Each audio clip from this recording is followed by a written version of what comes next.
of the African Development Bank Group, a strong believer of the African development and prosperity. Your Excellencies Dr. Benedict Oki Orama, President of the Afri-Exim Bank. Your Excellency Dr. Sidi Wildeta,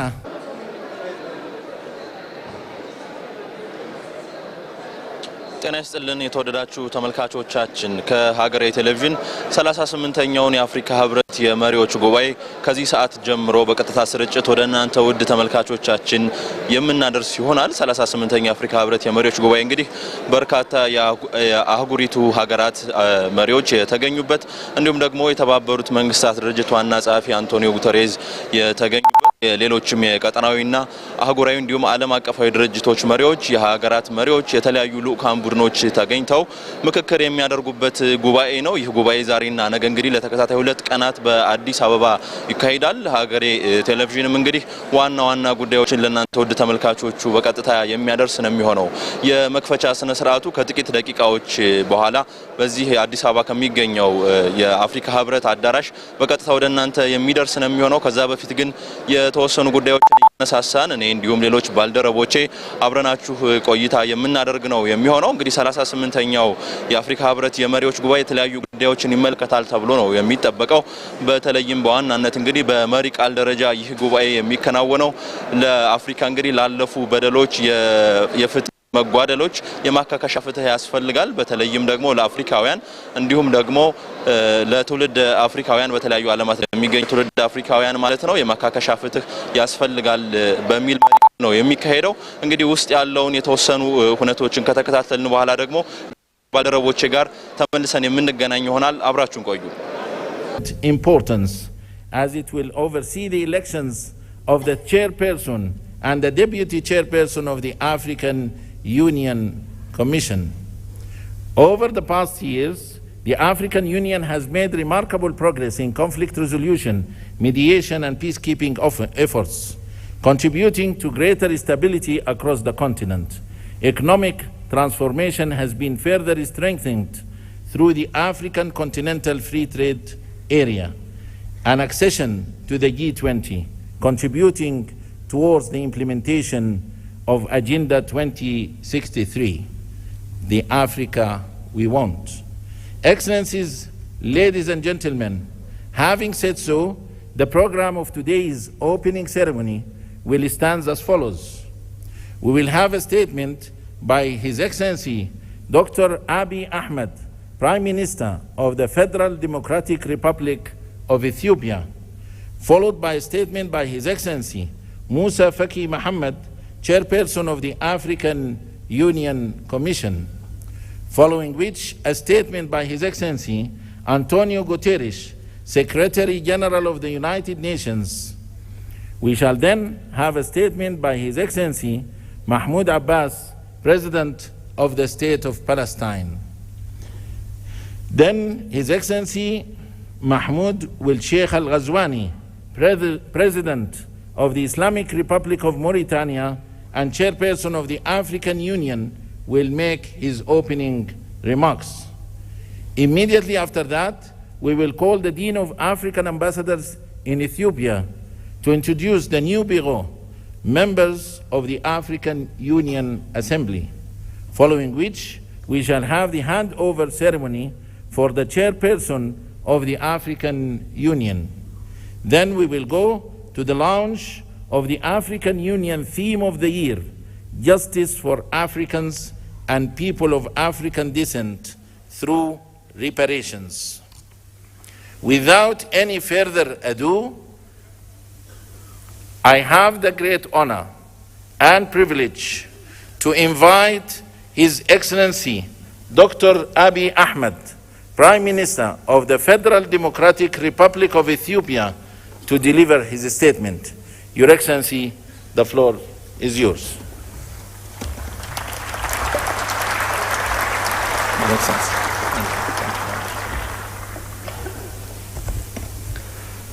Your Excellency, President Mohammed Ould, outgoing Chairperson of the African Union, Your Excellencies, heads of state and government, Your Excellency Moussa Faki Mohammed, outgoing chairperson of the African Union Commission, Your Excellency Antonio Guterres, Secretary General of the United Nations, distinguished ministers, ambassadors, diplomats, ladies and gentlemen.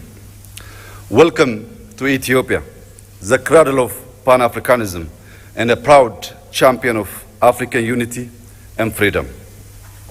It is an honor to stand before you today as we reflect on the immense potential we hold not just as individual nations, but as a united and dynamic continent. In a world marked by rapid change and multiple challenges, we find ourselves at a crossroads of uncertainty and opportunity. This moment calls upon us to strengthen our collective resolve, embrace resilience, and foster unity across Africa. The theme for this year's assembly calls on us to heal the scars of historical injustice and overcome lingering trauma that has long hindered our progress. The demand for reparations is not about charity or financial aid. It is a call for justice. It seeks to restore the dignity of millions and heal the deep scars of poverty, inequality, and discrimination. It demands an end to the systematic exploitation of our wealth, resources, and opportunities. It also calls for a transformative process that acknowledges past harms and takes bold steps to right the wrongs caused upon us, upon society across the continent. Thank you. Thank you. Most importantly, the call for reparations requires not just words, but concrete actions to affirm the equal worth of every human being. Excellencies, ladies and gentlemen, to achieve lasting peace, justice, and prosperity, we must rise above the geopolitical tensions and the historical divisions imposed upon us by colonial borders. By fostering solidarity among all of our nations and embracing a shared destiny, we can pool our resources and talents to unlock our continent's full potential. Africa's cultural, ethnic, and linguistic diversity is a source of pride and strength upon which we must build inclusive governance and equitable development. Conflict resolution, diplomacy, and peace building must request rich and diverse data sets are essential for training robust and inclusive AI models. This highlights the importance of African representation in shaping future technologies. However, as we embrace these advancements, it's essential to protect our data sovereignty, prevent digital exploitation, and develop homegrown AI solutions that reflect African values and contexts. As our data sets grow, so must our capacity to harness them for local and global good. When used responsibly, AI can be a powerful tool in conflict prevention, transparent governance, and inclusive development.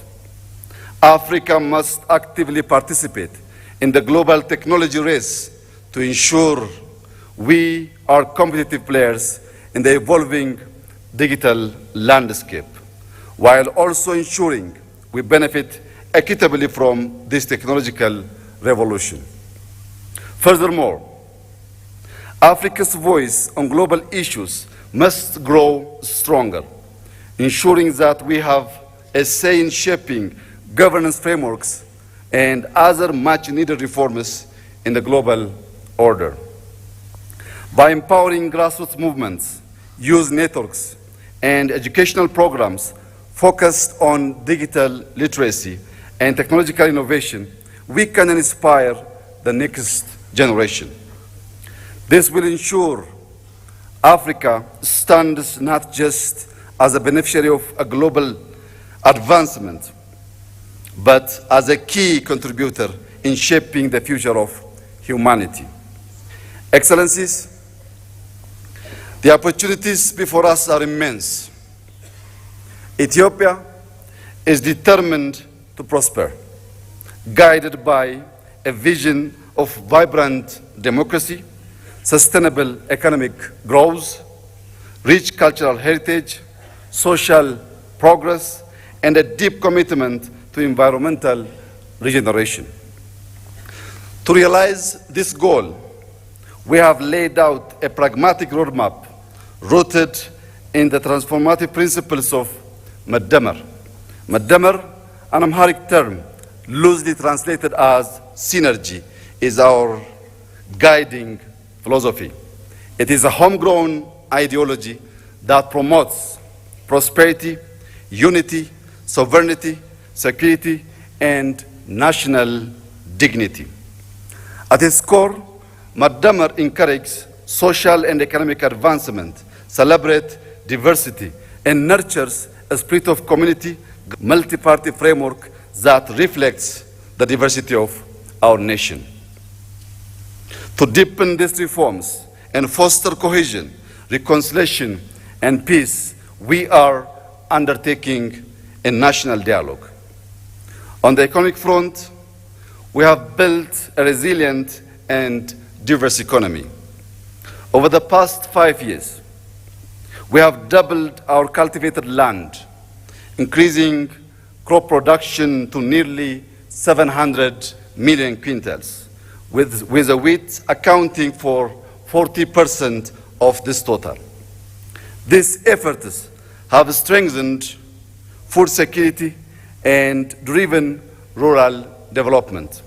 Today, Ethiopia is the largest wheat producer in Africa.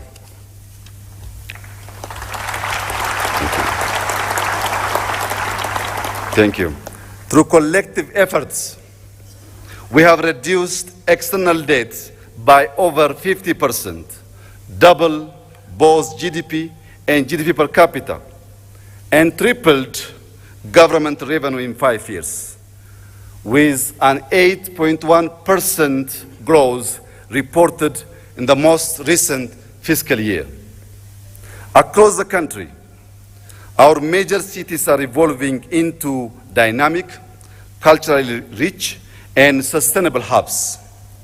In education, we have established 40,000 kindergartens and primary schools to boost early childhood education.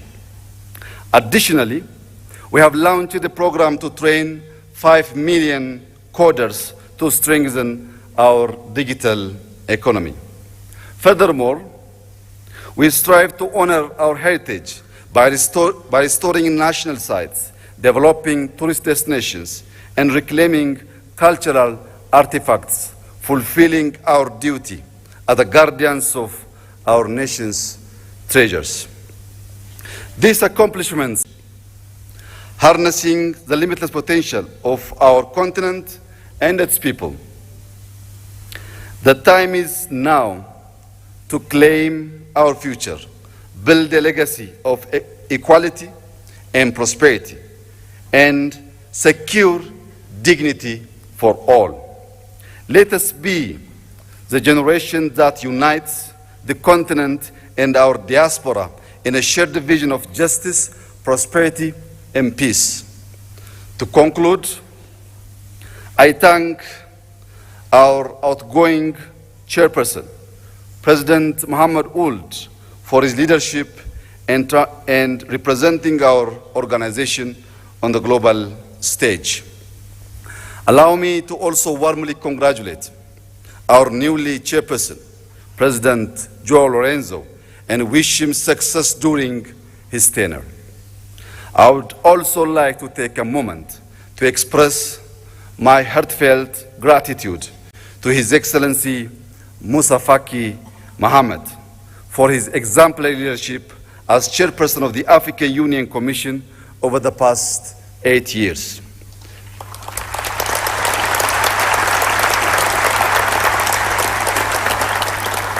Throughout his tenure, His Excellency Moussa Faki has shown unwavering commitment to Africa's development, peace, and integration, significantly strengthening the African Union's role in addressing the continent's challenge.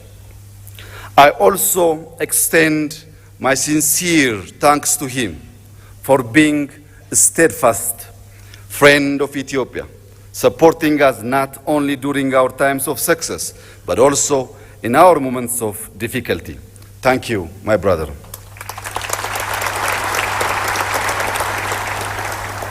As we bid farewell to His Excellency Moussa Faki, it is with great pleasure that I extend a warm welcome to our incoming chairperson of the African Union Commission here in Ethiopia.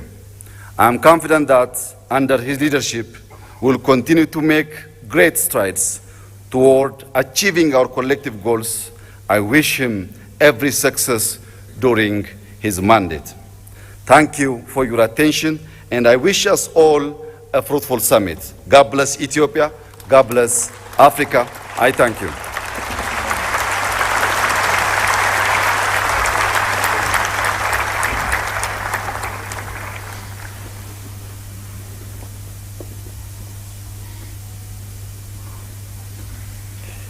Thank you, Your Excellency, for your statement, and thank you for the generous hospitality extended to our Excellencies, heads of states and governments, as well as distinguished delegates. Thank you.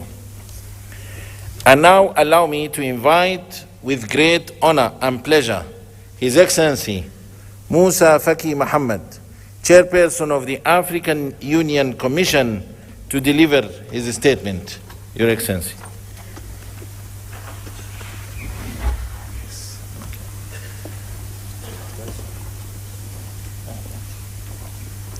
Excellences, Monsieur Mohamed Ould-Cheikh Al-Ghazouani, Président de la République islamique de Mauritanie, Président en exercice de l'Union africaine,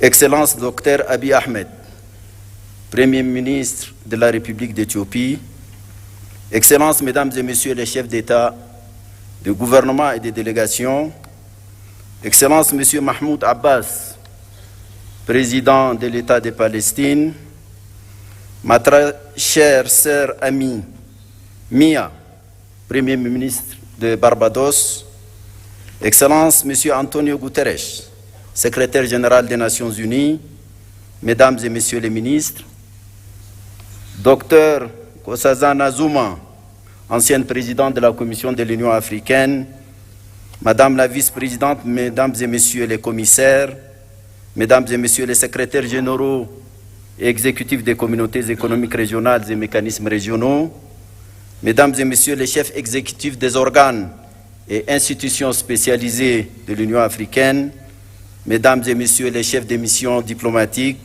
distingués invités, Mesdames et Messieurs. C'est à la fois avec un grand honneur et un immense plaisir que je m'adresse à vous aujourd'hui pour la dernière fois en ma qualité de président de la Commission de l'Union africaine. Je voudrais tout d'abord, puisque nous sommes encore au début de l'année nouvelle 2025, présenter à vos excellences, vos familles et vos peuples, au nom de tous les personnels de l'Union africaine, mes meilleurs vœux de santé, de prospérité et de succès. Je voudrais aussi exprimer mes sincères remerciements aux présidents en exercice avec lesquels j'ai successivement travaillé ces 8 dernières années. J'ai nommé dans l'ordre de leur présidence Alpha Condé, Paul Kagame, Abdel Fattah al-Sisi, Cyril Ramaphosa, Antoine Félix Tshisekedi, Macky Sall, Azali Assoumani et Mohamed Ould-Cheikh Al-Ghazouani. En cet instant de remembrance, je ne peux oublier le président Idriss Déby Itnou, paix à son âme, qui, en africaniste convaincu, a eu l'initiative de ma candidature à la tête de la commission sur quelques problématiques, en ayant bien conscience qu'il ne faut absolument pas abuser de votre temps si précieux. Un rapport consolidé de notre bilan et un rapport annuel vous ont été distribués conformément à notre réglementation. Monsieur le Président, Excellences, Mesdames et Messieurs, les rapides et intenses bouleversements géopolitiques qui ont caractérisé le contexte international durant mes deux mandats ont eu des manifestations à la fois violentes et déstabilisatrices. La subite dégradation de la situation sanitaire consécutive au déclenchement de la Covid-19 s'est accompagnée malheureusement d'importants chocs et de profondes turbulences économiques et diplomatiques. Pour l'Afrique, cela s'est traduit par une aggravation du poids de la dette, de la baisse des flux d'investissement publics et privés, de la violence et de la prégnance de certains conflits africains, de l'affaissement du panafricanisme et des chaînes de solidarités africaines, des manifestations d'obsolescence des institutions africaines, des appétits extérieurs en Afrique, des déficiences patentes en matière de gouvernance et de leadership en Afrique et même dans le monde, de la crise du multilatéralisme post-Seconde Guerre mondiale, etc., etc. La guerre russo-ukrainienne, enclenchée en février 2022, est venue noircir davantage ces tableaux, annonçant une recomposition géopolitique mondiale. Est née une ligne de fracture qui a suscité une forme de bipolarité qui, dans les imaginaires politiques, évoque la réalité pourtant théoriquement dépassée de la guerre froide.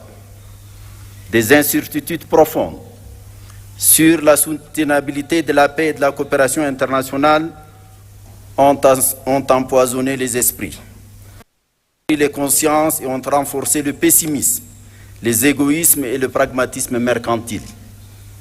Les conséquences de cette guerre ont profondément affecté l'Afrique, qui importait l'essentiel de sa consommation céréalière et ses intrants agricoles de ces deux pays, la Russie et l'Ukraine.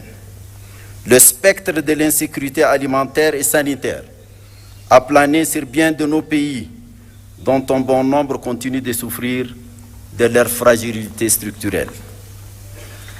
أصحاب الفخامة والمعالي السادة سيداتي وسادتي، وفي الشرق الأوسط فإن الشعب الفلسطيني الشقيق عانى ويعاني أبشع أنواع الظلم في التاريخ البشري. إن الحرب الفظيعة والجائرة التي دمرت كل شيء في فلسطين وخاصة في غزة، واستمرار حرمان هذا الشعب من حقوقه الأساسية في الاستقلال والسلام والوجود والحياة بكل بساطة، لا تشكل عارا جسيما لكل الإنسانية.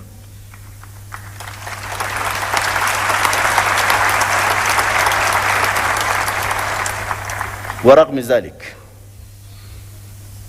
ذلك كله ظل الشعب الفلسطيني البطل صامدا، كما ظل الاتحاد الإفريقي في جانبه بكل قوة وحزم. هنيئا لك يا أخي الرئيس أبو مازن. Ces paysages d'apocalypse qu'offre aujourd'hui la Palestine, la bande et la population de Gaza en particulier, après plus d'une année de guerre destructrice de toute forme de vie et de biens, continue de se dérouler dans le silence presque total des puissances du monde, si ce n'est l'appel par certains à la déportation systématique des Palestiniens hors de leur terre. C'est le comble. C'est vraiment le comble. Ce drame inouï pèse aujourd'hui malgré le cessez-le-feu et la libération des otages et prisonniers, facilité par le Qatar, l'Égypte et les États-Unis, sur la conscience universelle et questionne profondément sur notre humanité. Les taux de la mondialisation avancée, étouffante, déshumanisée, ne laissent point l'Afrique en dehors de l'élite hégémonique qui se déroule loin de sa terre.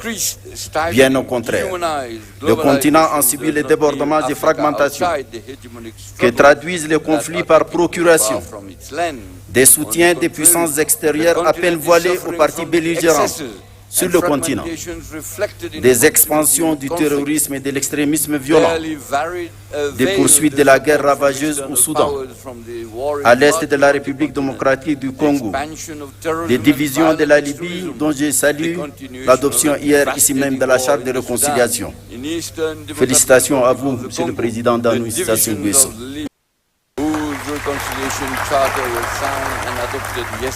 Les tensions de tous ordres au Sahel, au bassin du lac Tchad, au golfe de Guinée, au Mozambique, à la Corne de l'Afrique et dans la région des Grands Lacs sont un autre pan de ces chapelets embrasiers des crises africaines. Les flux de réfugiés politiques, économiques, environnementaux et autres personnes déplacées internes viennent accentuer la situation sécuritaire, alimentaire et sanitaire déjà fragile de nombreux États membres. C'est à ce contexte mondial et régional fortement dégradé que nous avons été confrontés au cours des 8 dernières années de développement de notre action.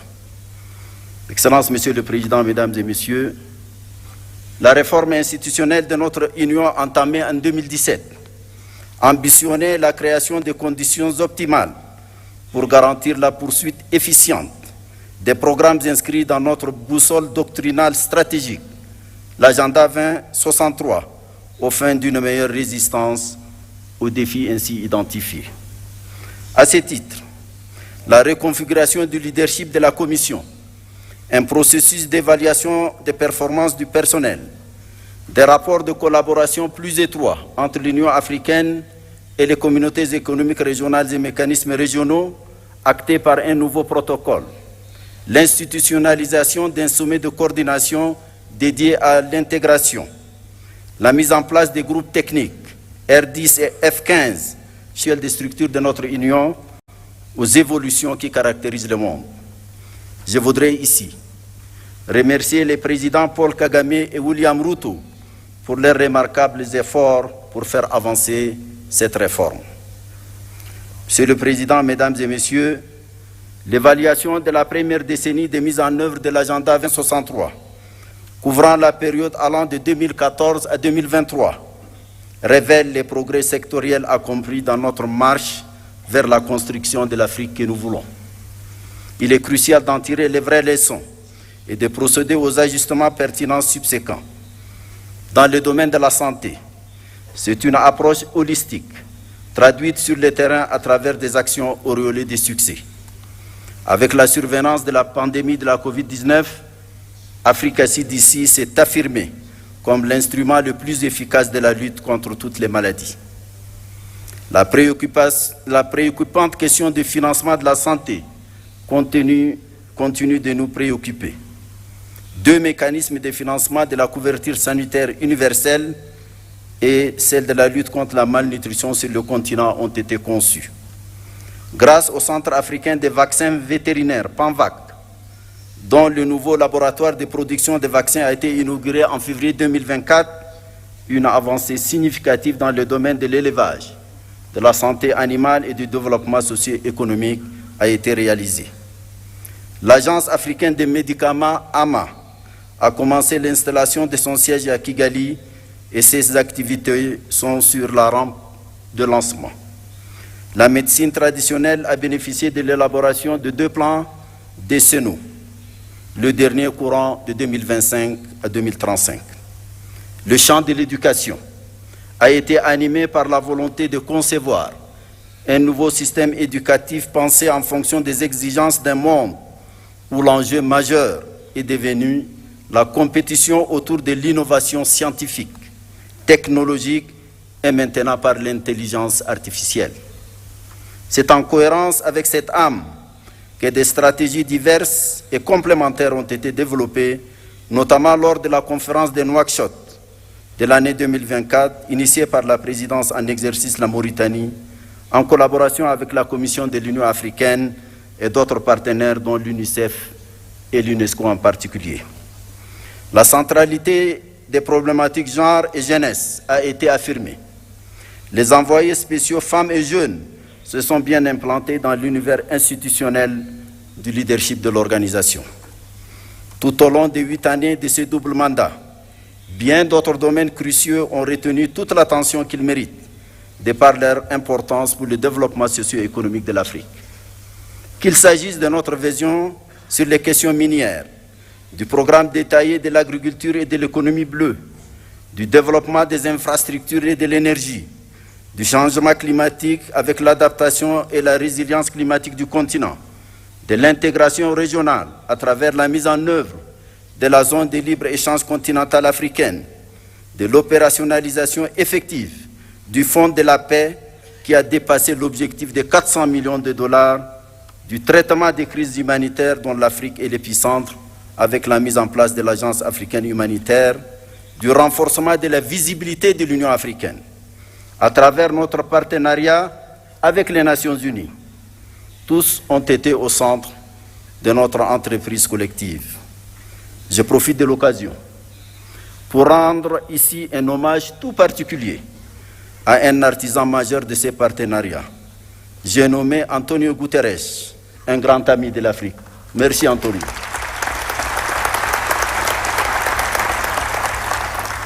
L'accession de l'Union africaine au G20 et les BRICS, dont plusieurs États africains sont membres, est venue couronner cette visibilité. Sur toutes ces questions, les structures spécialisées de l'Union africaine et les États membres ont mené des réflexions approfondies et tracé des perspectives claires pour certaines et rendu concrètes bien d'autres. Monsieur le Président, Excellences, Mesdames et Messieurs, il y a quelques mois, j'ai adressé à vos Excellences une lettre relative à quelques urgences centrales dans le devenir de notre Union et de ses capacités de réaliser au mieux possible nos objectifs. Je pense ici d'abord au Conseil de paix et sécurité, évoqué plus haut. Son rôle devrait s'accomplir sur la base des textes qui régissent son fonctionnement, dont il tire la force et la légitimité de concevoir, d'encadrer les questions prégnantes de notre sécurité collective et d'imposer, si nécessaire, les sanctions requises le cas échéant. Il est fort regrettable que ces décisions soient parfois contraires à nos principes et lorsqu'elles ne le sont pas, restent souvent lettre morte. Les décisions de cet organe continental central ne sauraient être considérées avec désinvolture et négligence par les États membres, ni par une conception et des pratiques biaisées des communautés économiques régionales au nom du principe galvaudé d'une subsidiarité interprétée de façon intéressée et partisane. L'évocation du CPS renvoie à la question des changements non constitutionnels du gouvernement. À cet égard, j'ai mentionné dans la dite lettre que nous n'avons plus désormais que 2 options. Soit abandonner les principes qui régissent actuellement cette problématique, soit les appliquer sérieusement, quitte à les réviser et les adapter à nos besoins et réalités nouvelles. Nous ne pouvons, pour notre crédibilité, continuer à ressasser telle une litanie ces principes tout en les piétinant ou acceptant leur flagrante et constante violation. Il n'y a rien de plus corrosif de notre crédibilité qu'une telle attitude qui a conduit ces derniers temps à une véritable défiance vis-à-vis des règles et principes et fragiliser l'intégration dans une partie du continent.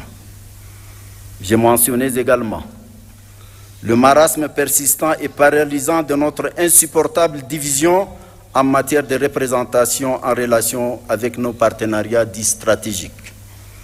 J'appelais ici encore à choisir l'une des 2 options qui s'y présentent pour nous et dont j'ai présenté clairement les termes dans ma lettre. J'avais également mentionné la question récurrente du financement de l'organisation. laquelle paradoxalement contraste avec les tendances continues de multiplication des organes sans souci de leur financement. Une organisation indépendante et gardienne de notre liberté et de notre souveraineté ne saurait se construire par les financements d'autrui. J'avais également soulevé la réduction privative d'initiative du président de la Commission de l'Union africaine et appelé à son harmonisation avec les obligations légales et coutumières qui s'imposent désormais à lui. En somme, l'essence de ma correspondance est simple et peut-être brutale. C'est la question d'être dignement ou ne pas être de notre organisation, placée devant une terrible conjugaison de facteurs de complexité.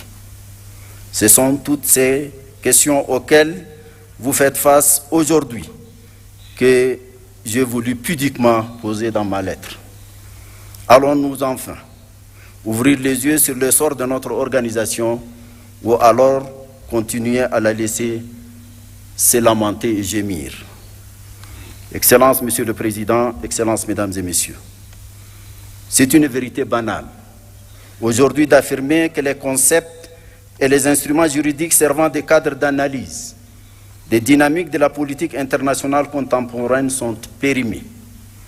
Ils ont perdu leur vertu à la fois structurante et explicative des phénomènes mondiaux actuels. Un tel constat explique pourquoi les débats portent aujourd'hui sur les modalités d'avènement d'une nouvelle gouvernance économique et politique mondiale. L'Afrique ne peut rester muette et inactive. Elle doit impérativement se jeter dans la bataille pour se tailler sa place propre dans les configurations en cours de recomposition. Ce n'est pas facile. Cela demandera de l'ingéniosité, de la créativité, de la méthode, du courage. Plus généralement, cela demandera une vraie rédemption pour un réveil de la conscience et de l'âme du panafricanisme. Celui de la conscience de notre africanité, celui de la fierté de notre africanité, celui de l'attachement à notre africanité, celui du rejet de notre dépersonnalisation et de notre servilité nihiliste, de notre identité et de notre être.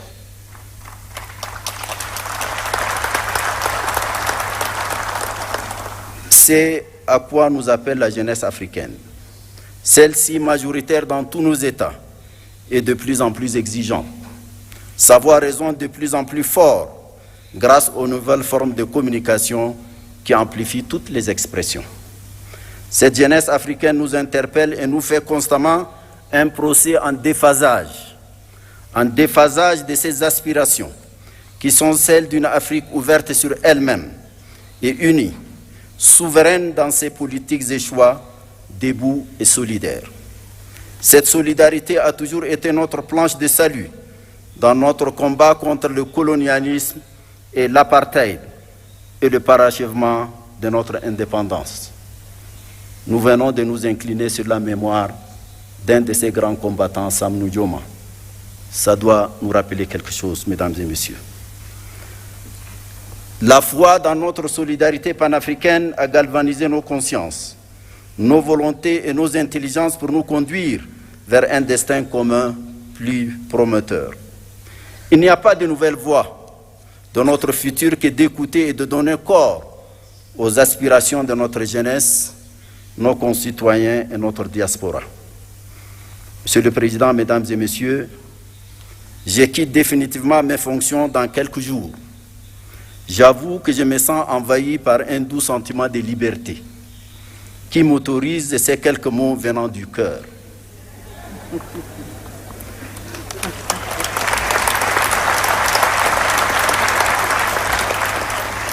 Le premier est un mot de profonde gratitude à vos excellences pour la confiance que vous m'avez accordée en m'élisant pour 2 mandats successifs, président de la Commission de l'Union africaine. Soyez assurés que j'ai mesuré et je mesure toujours toutes les dimensions de cette confiance et du lourd poids de la gratitude et la reconnaissance subséquente. Le deuxième mot porte sur l'autre et moi. Dans cet autre, je pense d'abord à nos partenaires, surtout ceux qui nous ont offert une amitié sincère et une coopération mutuellement avantageuse. Je voudrais les remercier tous et leur exprimer notre gratitude.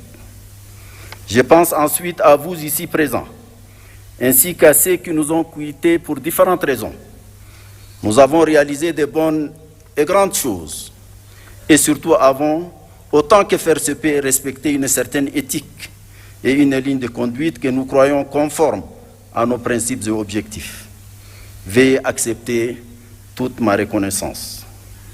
Les membres de commission de l'Union africaine, d'autres hommes et femmes ensuite, y ont travaillé, souvent dans l'ombre, avec assiduité, dévouement, discipline et talent. Je voudrais leur rendre l'hommage qu'ils méritent.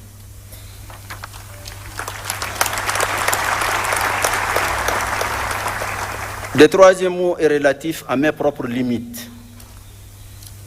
J'ai tant voulu faire vite et mieux au cours des 2 mandats que vous m'avez confiés. Je sais que je n'ai pas tout fait. Peut-être ai-je sous-estimé la lourdeur de la tâche et le poids des pesanteurs. Je sais que j'ai peut-être commis des erreurs. Je ne devrais peut-être pas dire peut-être. J'ai certainement commis des erreurs. Peut-être ai-je ici ou là faibli ou m'étais trompé et manqué des occasions de faire mieux. Je voudrais m'en excuser et demander pardon si mes manquements ont causé un quelconque tort individuel ou collectif.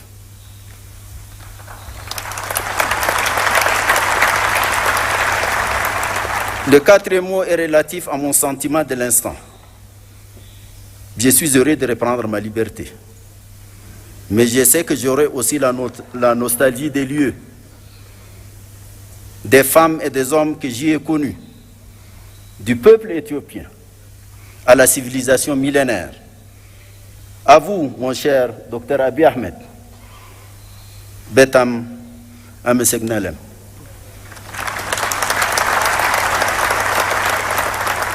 Peut-être faudra-t-il écrire l'histoire de tout cet enchevêtrement de sentiments et de sensations. Enfin, mon 5e mot est celui de mon serment, de continuer à servir, de penser à l'Afrique, à servir l'Afrique, à rêver pour elle, pour sa jeunesse à laquelle nous n'avons pas fait suffisamment et à laquelle nous devons faire beaucoup, car après tout, c'est elle qui compte aujourd'hui et davantage demain. Un mot de la fin à vous, Monsieur le Président et cher frère Mohamed Cheikh Al-Ghazouani, pour vous dire combien j'ai apprécié votre proximité tout au long de votre mandat. Vous avez été un maître de sagesse, de civisme et de hauteur, inspirant à tous égards. À vous, Monsieur le Président et cher frère João Lourenço, je me permets de souligner que la force tranquille que vous symbolisez me rassure sur une présidence en exercice de sérieux et de substance. Puissiez-vous tous les deux en particulier, et nous tous, avoir une pensée agissante pour les grands prisonniers du Sahel, le président Mohamed Bazoum, dont rien ne justifie l'interminable détention.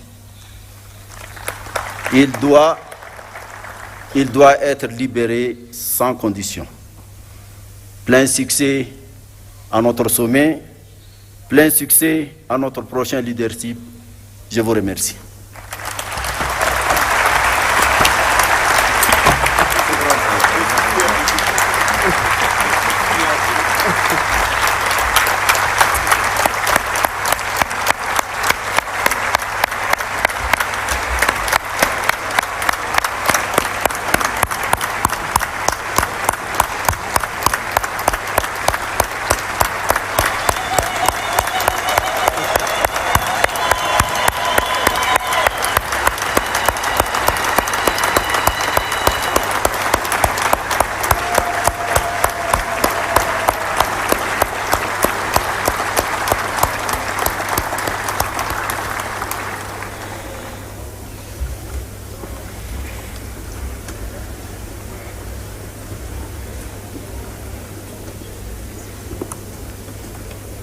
Thank you, Your Excellency. Thank you for your statement.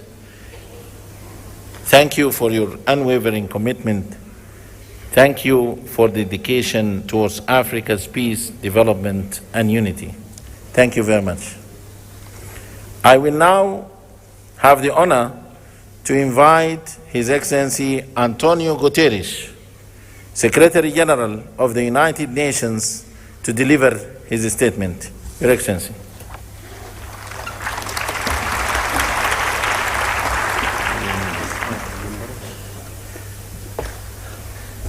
Monsieur le Président de l'Union africaine, Excellences, Excellencies, ladies and gentlemen, all protocol observed. President Mohamed Ould Ghazouani, thank you for your leadership in the outstanding exercise of your mandate. Presidente João Lourenço, parabéns e aguardo com expectativa a oportunidade de trabalhar consigo como novo Presidente da União Africana. I also want to give a very special expression of gratitude to the Chairperson of the African Union Commission, Moussa Faki, for his 8 years of strong and permanent commitment to multilateralism and impeccable cooperation with the United Nations. Cher Moussa,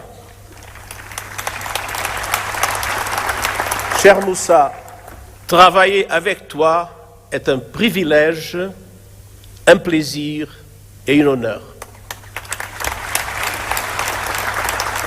Excellencies, the partnership between the African Union and the United Nations has never been stronger. Together, we see an Africa booming possibility. You have a booming enterprising population, including the largest number of young people in the world. The African continental free trade is poised to turbocharge the region's economy, and calls to address the legacies of colonialism and slavery are growing louder, as reflected in your team this year, and as reflected in the leadership of so many passionate voices for the liberation of Africa, such as the great Dr. Sam Nujoma of Namibia, whose life we celebrate and whose loss we mourn. The world must never forget that Africa is the victim of two colossal and compounded injustices. First, the profound impact of colonialism and the transatlantic slave trade.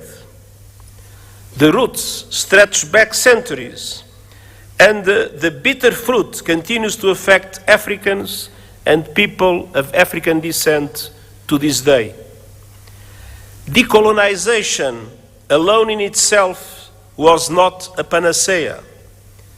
Political independence did not free countries from structures based on exploitation and decades of economic, social, and institutional underinvestment. It is high time for reparatory justice frameworks to be put in place.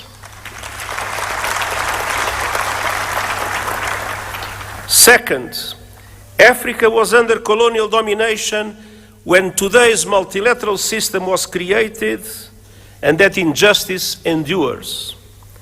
Look no further than the United Nations Security Council.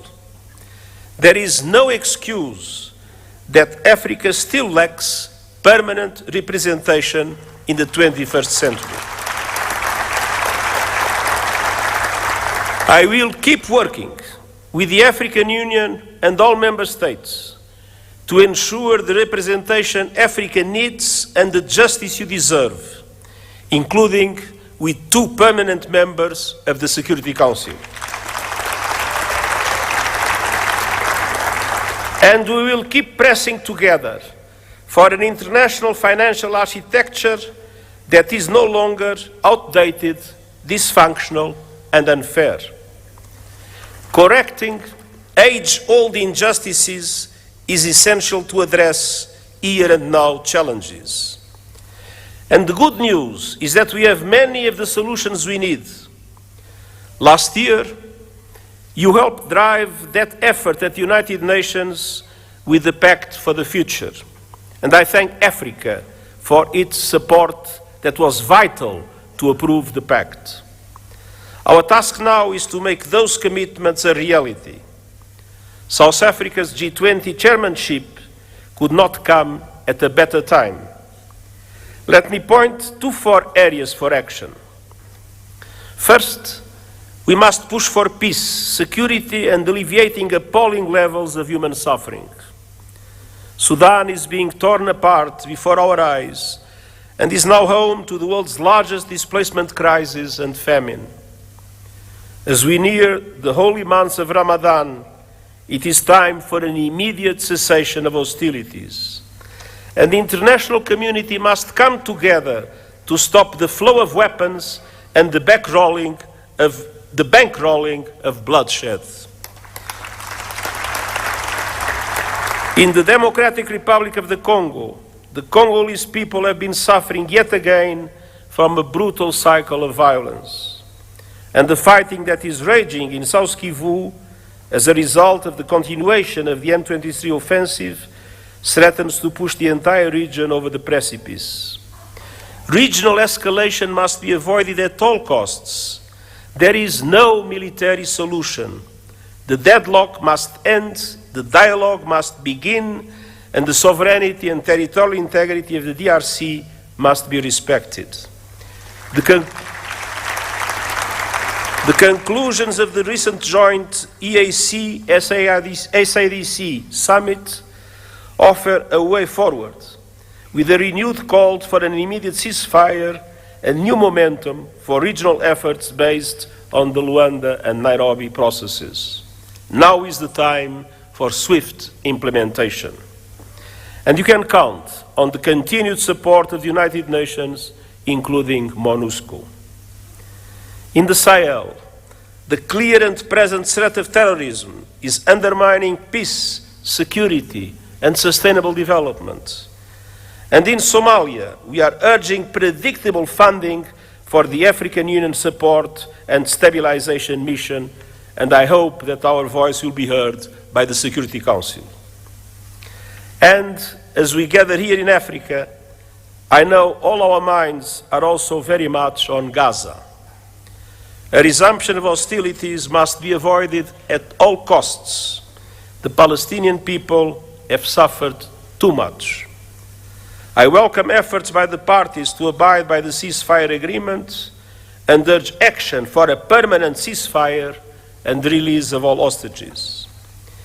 Peace is possible in the Middle East, and that starts with tangible, irreversible, and permanent progress towards the two-state solution, Israel and Palestine, living side by side in peace and security.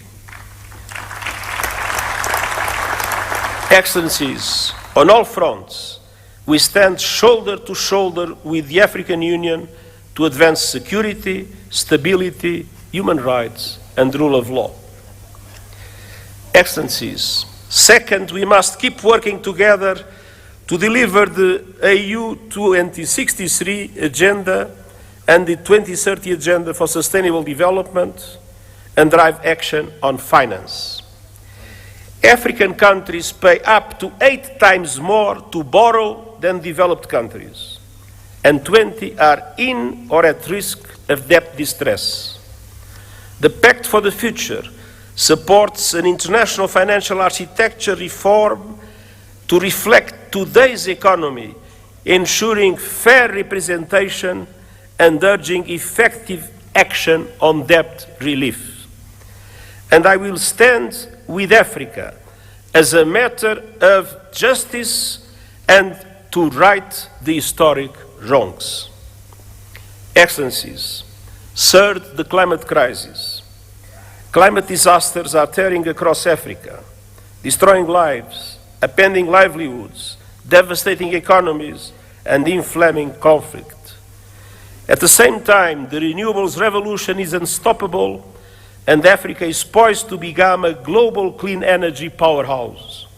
Yet, today, Africa receives just 2% of global renewables investment. Realizing Africa's potential requires access to affordable finance, including by implementing the COP29 finance decision fully and on time, and supporting development of a roadmap to realize $1.3 trillion a year. Excellencies, Africa has contributed little to the climate crisis, yet is paying the price with record droughts, floods, and heat. Climate justice requires a massive investment in adaptation, with the international community bearing an enormous responsibility. Developed countries must double adaptation finance, and countries must significantly boost the loss and damage fund. Allow me a note. When the loss and damage fund was created, the pledging conference that took place has allowed for an amount that is equivalent at the highest contract for a basketball player in the United States. It is absolutely necessary to make the loss and damage fund an effective instrument to support developing countries in adaptation. And we also need justice when it comes to your abundant critical minerals. Too often, your countries are plundered, bound to the bottom of value chains as others grow rich on your resources. The work of the United Nations Panel on Critical Energy Transition Minerals is designed to help embed justice, sustainability, and human rights across the value chain. Africa's minerals must benefit Africa's people. Excellences, enfin, nous devons agir dans le domaine des nouvelles technologies, notamment l'intelligence artificielle. Près de 2/3 de la population africaine sont privés d'un accès fiable à l'Internet. Nous avons une responsabilité historique, faire en sorte que l'intelligence artificielle profite à l'humanité tout entière et pas seulement à quelques privilégiés, États et compagnie. Le pacte numérique mondial partage les ambitions du pacte numérique africain. Connectivité universelle, renforcement des capacités et une gouvernance responsable de l'intelligence artificielle. Je présenterai bientôt un rapport sur les modèles innovants de financement volontaire et les initiatives de renforcement des capacités afin d'aider les pays du Sud global à exploiter l'intelligence artificielle pour le bien commun. Ensemble, assurons-nous que les promesses seront tenues. Excellences, l'Union africaine et l'ONU sont unis et déterminés à rendre justice à votre continent sans laisser personne de côté. Nous disposons de bases solides pour aller de l'avant. Alors, ensemble, concrétisons ces engagements. Et permettez-moi de dire une dernière phrase dans ma langue maternelle. Digamos com uma só voz, viva África!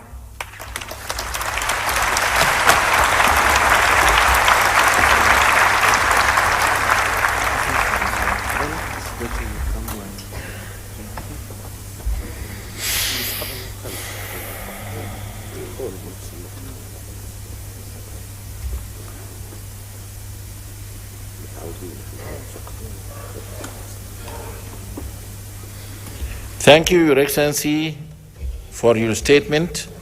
We highly appreciate your leadership in strengthening the African Union-United Nations partnership. Thank you.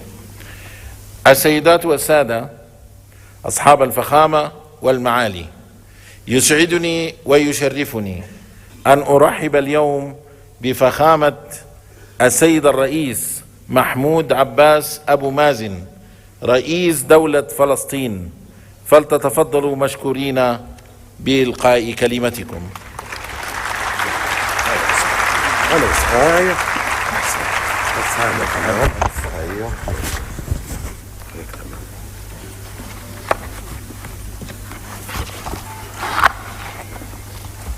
الله الرحمن الرحيم.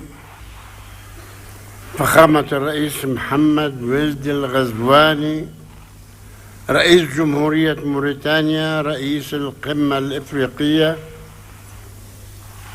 دولة رئيس الوزراء الأثيوبي السيد آبي أحمد، معالي السيد موسى فكي رئيس مفوضية الاتحاد الإفريقي، معالي السيد أنطونيو غوتيريش الأمين العام للأمم المتحدة، أصحاب الفخامة والمعالي الحضور الكريم، السلام عليكم ورحمة الله وبركاته. نود في البداية أن نقدم التهنئة لفخامة الرئيس جواو لورينسو رئيس جمهورية أنغولا على توليه رئاسة الاتحاد الإفريقي للعام 2025، متمنين له التوفيق والنجاح، والشكر موصول لفخامة الرئيس محمد ولد الغزواني على رئاسته للدورة السابقة للاتحاد. ويسعدني أن ألتقي بكم مجددا وباسم الشعب الفلسطيني الذي يحمل في قلبه تقديرا عميقا لشعوب وقيادات دول إفريقيا التي نفتخر بصداقتها، والتي كانت ولا تزال داعما مخلصا لنضالنا العادل من أجل الحرية والاستقلال. القادة ورؤساء الوفود، في الوقت الذي نعمل فيه ومعنا دول العالم ومنظماته الدولية لتثبيت وقف إطلاق النار وتقديم المزيد من المساعدات الإنسانية وتولي دولة فلسطين مهامها في قطاع غزة ومساعدة النازحين للعودة إلى مناطقهم وتأمين مقومات الحياة لشعبنا الأصيل في قطاع غزة والتجهيز لإعادة الإعمار، تخرج علينا دعوات لانتزاع شعبنا من أرضه وتهجيره والمساس بسيادة دول أخرى، دعوات هدفها إلهاء العالم عن جرائم الحرب والإبادة الجماعية والتدمير في غزة وجرائم الاستيطان والمستوطنين وسرقة الأرض الفلسطينية ومحاولة ضمها والاعتداء على المقدسات في الضفة والقدس، والتي تقوم بها قوات الاحتلال وعصابات المستوطنين الإرهابيين بهدف تقويض حل الدولتين وإضعاف السلطة الوطنية الفلسطينية.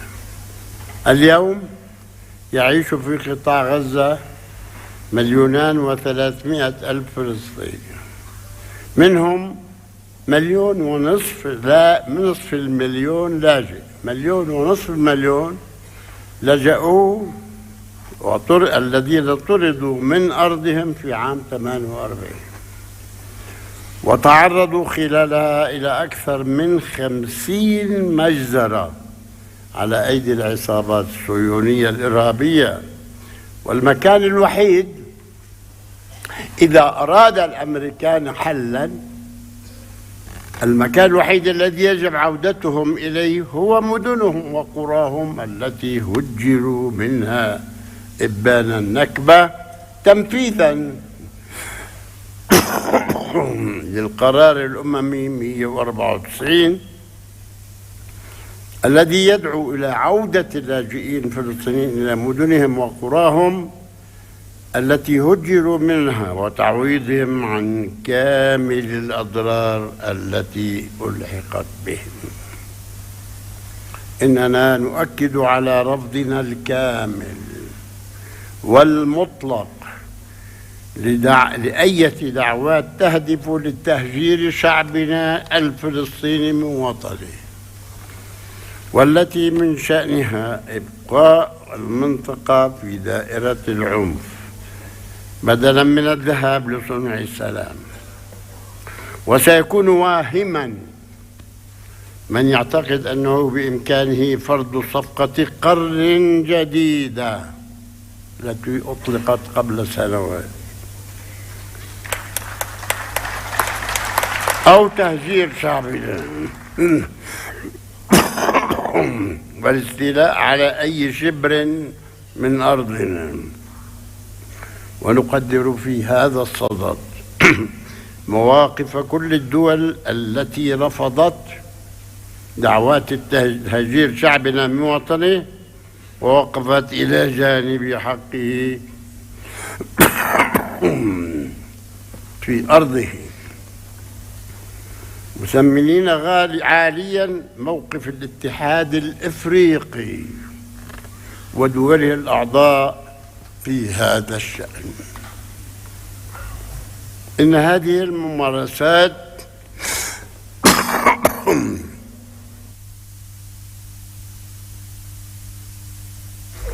الاستعمارية الإسرائيلية تتطلب إجراءات عاجلة من المجتمع الدولي ومجلس الأمن قبل تفشي قوى التطرف التي تعمل على دفن حل الدولتين.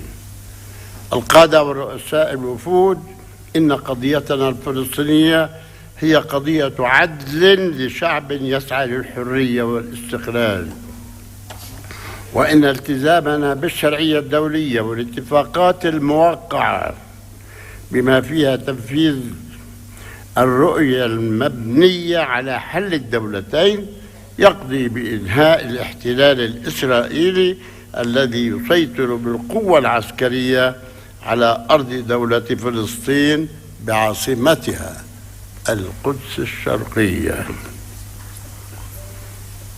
على خطوط العام 67. هذا ما قررته الشرعية الدولية وقرار مجلس الأمن 242 و338 وتنفيذ مبادرة السلام العربية لتعيش جميع شعوب المنطقة في أمن وسلام وحسن جوار، وهو الأمر الذي يأتي تنفيذا للرؤية الاحتلال وضرورة إنهائه، وحدد الوقت في خلال 12 شهرا. المحكمة الدولية قررت 12 شهر يجب عليه أن ينتهي وفق قرار الجمعية العامة للأمم المتحدة وعقد مؤتمر الأطراف السامية المتعاقدة على اتفاقية جنيف الشهر المقبل. وندعو بهذه المناسبة دول الاتحاد الأفريقي للمشاركة في هذا المؤتمر الهام. القادة ورؤساء الوفود، إن تحقيق الأمن والاستقرار الدوليين يتطلب من الجميع المشاركة الفاعلة في التحالف العالمي لتنفيذ حل الدولتين ودعم المؤتمر الدولي للسلام المقرر عقده في الأمم المتحدة في منتصف يونيو القادم برئاسة مشتركة للمملكة العربية السعودية وفرنسا، والذي يشكل فرصة لحشد الطاقات الدولية للاعتراف الدولي بدولة فلسطين والحصول على العضوية الكاملة في الأمم المتحدة. لم نحصل على العضوية الكاملة بسبب قرارات الفيتو الأمريكية. نحن مراقبون في الأمم المتحدة، وتنفيذ حل الدولتين المبني على الشرعية الدولية. إن انعقاد القمة الإفريقية تحت عنوان العدالة للأفارقة والأشخاص من أجل الإفريقي من خلال التعويضات يعكس التزامكم الأصيل بالعدالة كقيمة إنسانية عالمية، وهو التزام نرى صداه في دعمكم الدائم للشعب الفلسطيني الذي لا زال يرزح تحت الاستعمار الوحيد المتبقي من مخلفات الاستعمار البغيض. نحن وحدنا في كل العالم، وحدنا لازلنا تحت عاشته شعوبكم. أنتم وقعتم والحمد لله تحررتم وتحررتم منه. ختاما نجدد شكرنا للاتحاد الافريقي ودوله الاعضاء على دعمهم الثابت لنضال الشعب الفلسطيني لنيل حريته واستقلاله، متمنين النجاح والتوفيق لاعمال قمتكم ومستقبلا مشرقا للقاره الافريقيه وشعوبها الحره. والسلام عليكم ورحمة الله وبركاته.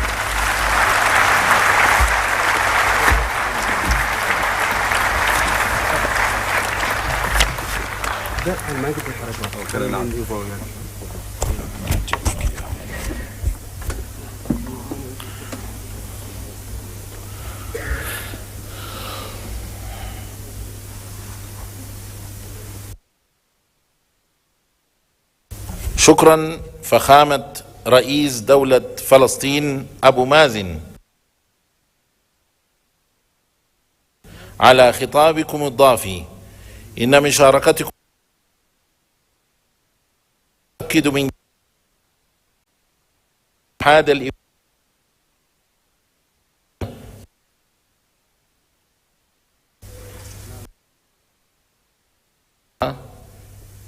to invite His Excellency Mohammed Wil Sheikh Al-Ghazwani, President of the Islamic Republic of Mauritania and Chairperson of the African Union, to deliver his opening remarks. Excellency.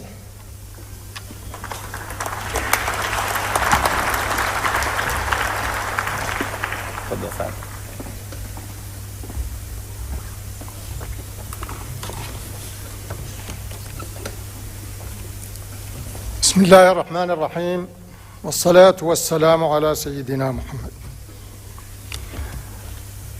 أصحاب الفخامة والمعالي رؤساء الدول والحكومات، صاحب الفخامة السيد أبي أحمد رئيس الوزراء لجمهورية إثيوبيا الاتحادية الديمقراطية، معالي السيد موسى فقي محمد معالي رئيس مفوضية الاتحاد الإفريقي، معالي السيد أنطونيو غوتيريش الأمين العام للأمم المتحدة، فخامة الرئيس محمود معالي السيدة ميا موتلي رئيسة الوزراء لجمهورية بربادوس، السادة والسيدات رؤساء الوفود، السادة والسيدات الوزراء، السادة والسيدات السفراء، السادة والسيدات ضيوفنا الكرام، أود بداية أن أتوجه بجزيل الشكر للحكومة والشعب الإثيوبيين على ما اتخذوه من إجراءات لتسهيل التنظيم لمحكم لقمتنا هذه، وعلى ما أحطنا به ونحاط به دائما من عناية فائقة وكرم ضيافة أصيل في هذه المدينة العريقة، موطن ميلاد المؤسسية الأسمى عن طموح وتطلع أيام إفريقيا موحدة آمنة مستقرة ومزدهرة. كما يطيب لي أن أجدد الشكر لإخوتي رؤساء الدول والحكومات الإفريقية على ما شرفوني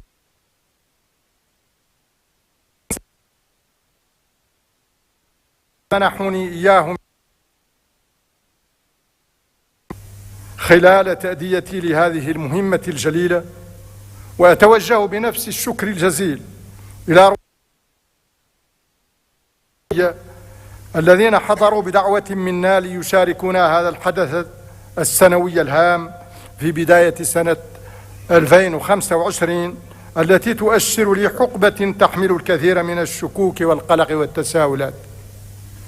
أصحاب الفخامة والمعالي، أيها السادة والسيدات، لقد صادف تشرفنا باستلام الرئاسة الدورية للاتحاد الإفريقي ظرفا دوليا وقاريا بالغ الحساسية والصعوبة، لكنه في الوقت ذاته صادف اعتماد خطتنا العشرية الثانية في سياق تنفيذ أجندة 2063، والتي تمثل الإطار العام للخطط التنموية متوسطة المدى للدول الأعضاء والمجموعات الاقتصادية الإقليمية ومختلف أجهزة الاتحاد الإفريقي. وفي اعتماد هذه الخطة العشرية دلالة جلية على صلابة إرادتنا المشتركة في تحقيق تطلعات شعوبنا إلى قيام إفريقيا التي نريدها جميعا مهما كثرت العوائق ومهما عظمت التحديات، وإنها بحق لعظيمة. وقد كنت أوان تسلم قيادة الاتحاد الإفريقي على أتم الوعي بحجم المهمة وحساسية الظرف. فعالمنا اليوم تتصاعد فيه الأزمات المتنوعة، وتتسع فيه فضاءات التنازع، وتتكاثر بؤار التوتر بشكل هز علاقات القيم والمبادئ التي تأسس عليها النظام الدولي منذ نهاية الحرب العالمية الثانية. فبعد فترة من الهدوء ومن انتعاش المنظمات الدولية ومن الإيمان بعالم أكثر سلاما، تصدعت المرجعيات وتلاشت الآمال بعضها تلو البعض الآخر، وبدأت إعادة صياغة تدريجية للنظام الدولي بنحو لم تتضح بعد معالمه ولا مآلاته. ومنذ سنوات لم تتوقف مع الأسف إراقة الدماء، ووجد الكثير من الناس أنفسهم في وضع إنساني استعجالي. وعرف العالم مستوى من العنف والهمجية لم يشهد له نظيرا منذ الحرب العالمية الثانية، وهي ما تعرضت وتتعرض له فلسطين المحتلة أوضح مصداق على ذلك. ويعقد هذا المشهد الدولي العام ويزيده قتامة ما فشى في قارتنا من حروب ونزاعات وعنف وتطرف وإرهاب. وإن لهذه الأزمات كلها القاري منها والدولي تأثيرا سلبيا عميقا على الجهود الإنمائية لقارتنا الإفريقية التي تتشابك فيها أصلا challenges such as poverty, unemployment, and the weakness of health systems and the weak economic structures, in addition to the impact of climate change, the dissemination of terrorism. All of this is having an impact on peace and security. It is destroying the social fabric of our communities. In my previous speech, I committed myself to work on these challenges, and I worked during my term on respecting the rules and regulations of the African Union. All of this in full harmony with the AU Commission and the regional economic communities and the regional organs. Our aim was to consolidate the efforts of peace and to reach peace on the basis of dialogue by supporting the valuable efforts made by Excellency Ngasso, President Ngasso, at the head of the African High-Level Committee on Libya. I also continued work with President Paul Kagame and President Tshisekedi to deal with the situation in eastern DRC. In 2024, Mauritania hosted the third meeting to consolidate the peace initiative in Sudan. We also met General Al-Burhan on the 13th and the 14th of January 2025, and the aim was to end the hostilities in Sudan and to protect its peoples and territories. In spite of the efforts made by the Union and the regional economic communities and the member states, the establishment of comprehensive peace in our continent remains to be achieved. Therefore, I call for the implementation of the decisions made by the Malabo decisions in 2022 on the basis of the work of the PSC. And this can be done at 4 levels: harmonization, financial sustainability. All of this will meet the ongoing security challenges. All of this will enable us the possibility to explore more effective solutions to achieve peace and security. We need to identify the appropriate mechanisms that should enable us to settle the challenges of peace and security. In this context, we need the efforts of each one of us as part of a collective effort in order to meet these challenges. Excellencies, ladies and gentlemen, we gave a great deal of attention to the agenda of development during our term. We endeavored to mobilize resources by organizing or participating in a number of meetings. We organized with His Excellency Samuel Ruto in the Nairobi summit to support the resource mobilization. We consolidated this with our work with President Hassan Ouattara on the occasion of the economic summit held in Abidjan. This represented a landmark in resource mobilization for our organization. The efforts of support have led to renewing the mobilization of resources. We also participated in the work of to mobilize more resources from Korea for the benefit of development. The volume reached for Africa from $5.5 billion to $10 billion, in addition to $14 billion to finance exports for countries investing in our continent, in addition to the 4th edition of the China-Africa Summit at the level of the heads of state. China declared to devote $50 billion to boost development in our continent. In addition to the efforts made for resource mobilization, we endeavored during our participation in the 7th meeting in Italy and the BRICS meeting in Russia in October.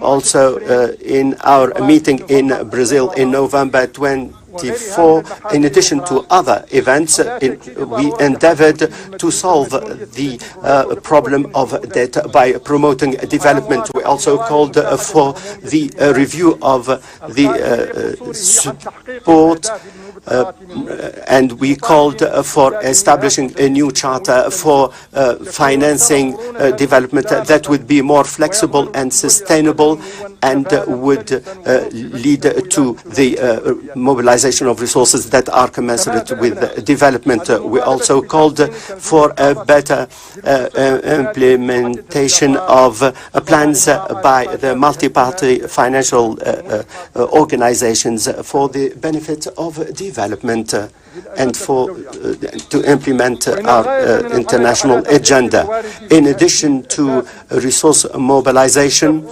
in order to promote development, we endeavored to turn our resources into an effective and sustainable development that can meet the faced challenges. These challenges have been worsened by the various crises. In this context, and in line with what was indicated, we called for a more flexibility to enable people to access education. In line with the theme for last year, we had this meeting in Mauritania in collaboration with the African Union, a continental meeting on education and employment of youth. This meeting was held in Nouakchott. The aim was to integrate youth and employment and to youth witnessed in our continent, such as the smallpox, cholera, and the like. In this context, I would like to hail the work carried out by the Africa Disease Center in dealing with the sudden health crisis. I congratulate Dr. Jankaya for the pioneering work done in this regard. Today, I will present a detailed report on this issue. Excellencies, ladies and gentlemen, in line with the Dakar Declaration on food security and the following, we held two exceptional meetings to consolidate the agricultural systems. The first meeting was held in Nairobi in May 2024. It dealt with soil and the use of fertilizers. And in January 25, there was also a meeting in Kampala to develop flexible agricultural systems. A strategy and an action plan were adopted in order to promote a comprehensive agricultural development for the years starting 2026. I invite the summit to adopt the declaration and the action plan, and the same applies to the declaration of Nairobi. The aim is to promote investment and develop agricultural industries. With a particular, the focus on industry requires that we need to have an energy that is sufficient and at an acceptable cost. We held in Dar es Salaam with Her Excellency Samia Suluhu, and in coordination with the African Development Bank and the World Bank, in last January we held the African Summit on Energy, in order to promote access to electricity for millions of Africans in sub-Saharan countries. There were a number of energy pledges. In this regard, I call for extending our congratulations to the President of the African Development Bank and the President of the World Bank for their efforts to, within the framework of this ambitious partnership, to support development efforts in the continent. Energy plays an important role in dealing with climate challenges. These climate challenges have a major impact on our countries. There is the issue of global warming, and we need to deploy more efforts for the energy transformation. On your behalf, during the 29th session of the multi-party meeting on climate change, COP29, held in Baku in 2024, we called for the need for the international community to fulfill its commitment and to assist us in dealing with the impact of climate change. Excellencies, ladies and gentlemen, the achievement of the second action plan to implement Agenda 2063 is closely related to the coordination between the AU and the regional economic communities. For this reason, in our mid-year coordinating committee in Accra, we focused on integrating our national plans in continental programs to achieve African complementarity and to make its voice heard. There was a decision to see how we can apply the principle of alternation to have a just alternation between the regions. In line with this reformist spirit, we worked on the review of the skills within the African Union. An extraordinary meeting of the Executive Council was held in November 2024 to make a decision on the best ways to carry out this operation. Following extensive consultation, the Council identified solutions to this issue. It established a clear roadmap to continue this process. Excellencies, ladies and gentlemen, in my initial speech, I emphasized the need to overcome the challenges, and I indicated that this could only be done by joint efforts on the basis of our common destiny in order to achieve our noble objectives. Today, I reiterate the same issue as I hand over the chairmanship to His Excellency President João Lourenço, wishing him full success in the mission he is entrusted with. I express my readiness to continue with supporting him. I should seize this opportunity to extend my thanks to Moussa Faki Mohammed, the chairperson of the African Union Commission. I hail his leadership skills. I thank him for his valuable support during my term.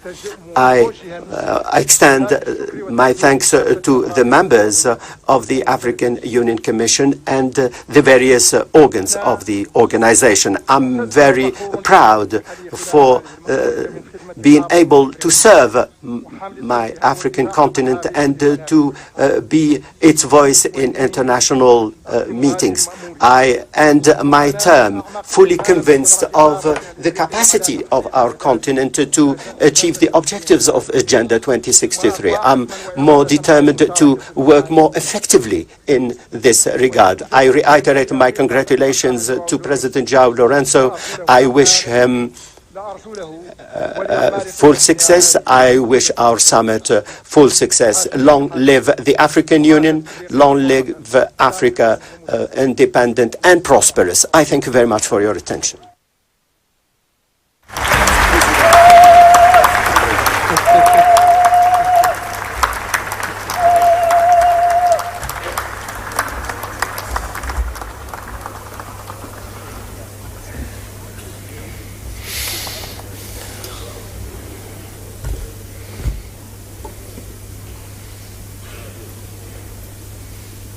شكرا فخامة الرئيس على كلمتكم. Excellencies, ladies and gentlemen, now allow me to invite Yusuf Mundoha Asumani to Ethiopia and Union, Dean of the African Ambassadors in Ethiopia, to introduce the new Bureau of the African Union Assembly for this session.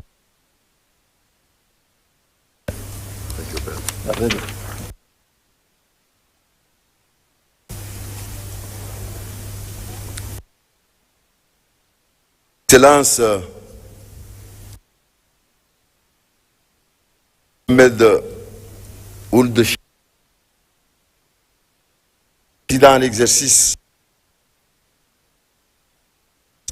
et président de la République islamique. Excellence, Monsieur Abiy Ahmed, Premier ministre de la République fédérale démocratique. Excellence, Messieurs et Madame les chefs d'État de l'Union africaine, Excellence, Messieurs de l'État de la Palestine, Excellence, Madame la première vice-présidente de la République de Barbados,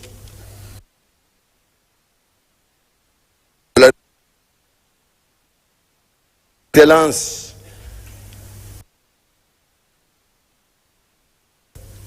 Secrétaire général des Nations Unies, Excellence,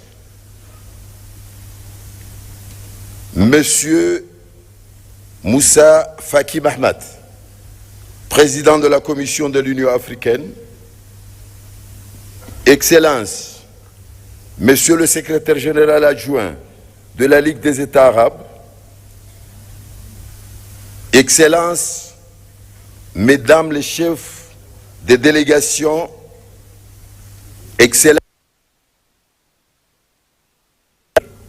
représentants,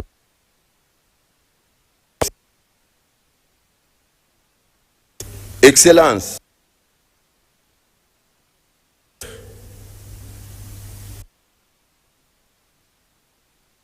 les chefs des organes de l'Union africaine, chers invités, à vos rangs et grades, Assalamu alaikum wa rahmatullahi wa barakatuh. J'ai l'insolent honneur de vous présenter le bureau de la conférence pour l'année 2025, conformément à l'article 16 du règlement de la conférence. Le bureau se compose comme suit. Président, Angola. Republic of Angola, Southern Region. First Vice Chair, the Republic of Burundi, Central Region. Second Vice Chair, the Republic of Ghana, Western Region. Third Vice Chair,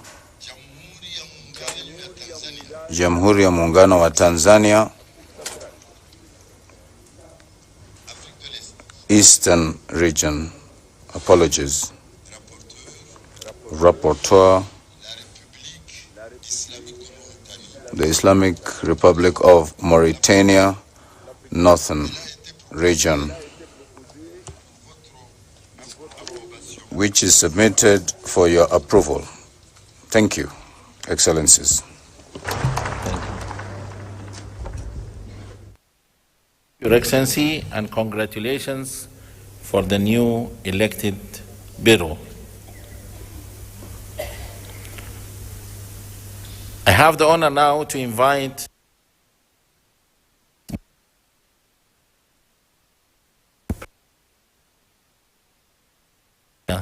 to deliver his hand.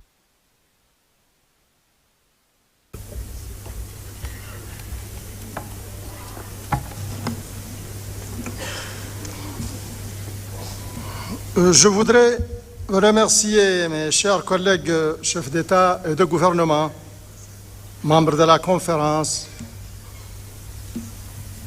de m'avoir porté à la tête de l'Union africaine comme président en exercice au titre de l'année 2024-2025. President for the period 2024-2025. Together, we have worked to advance the integration agenda on the continent. I wish to thank you for all the support and to thank you for the unflinching support that you gave me, contributing to the success of Mauritania and the entire continent in pursuing this lofty task. I will now call upon my brother, President João Lourenço, to hand over the baton, to him, and I wish him success in this endeavor. Thank you. Thank you, Your Excellency. And now I have the honor to welcome His Excellency João Manuel Lourenço, President of the Republic of Angola, the new chairperson of the African Union, for the handover ceremony in the High Table. You are welcome, Your Excellency.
Congratulations, Your Excellency.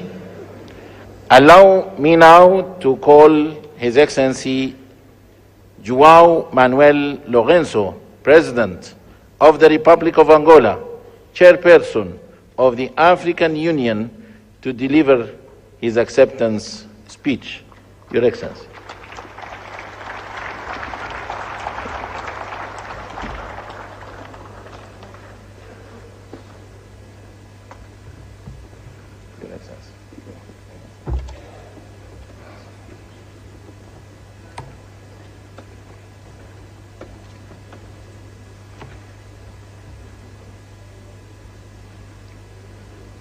Sua Majestade Mswati III, Mswati III from the Kingdom of Eswatini, Your Majesty Letsi III from the Kingdom of Lesotho, Your Excellency Mohamed Hood Ghazouani, President of the Islamic Republic of Mauritania and the outgoing President of the African Union, Excellencies, Heads of States and Government, Your Excellency Abiy Ahmed Ali, Prime Minister of the Democratic and Federal Republic of Ethiopia, Excellency Antonio Guterres, Secretary General of United Nations, Excellency representatives of heads of states and government, Your Excellency Moussa Faki Mahamat,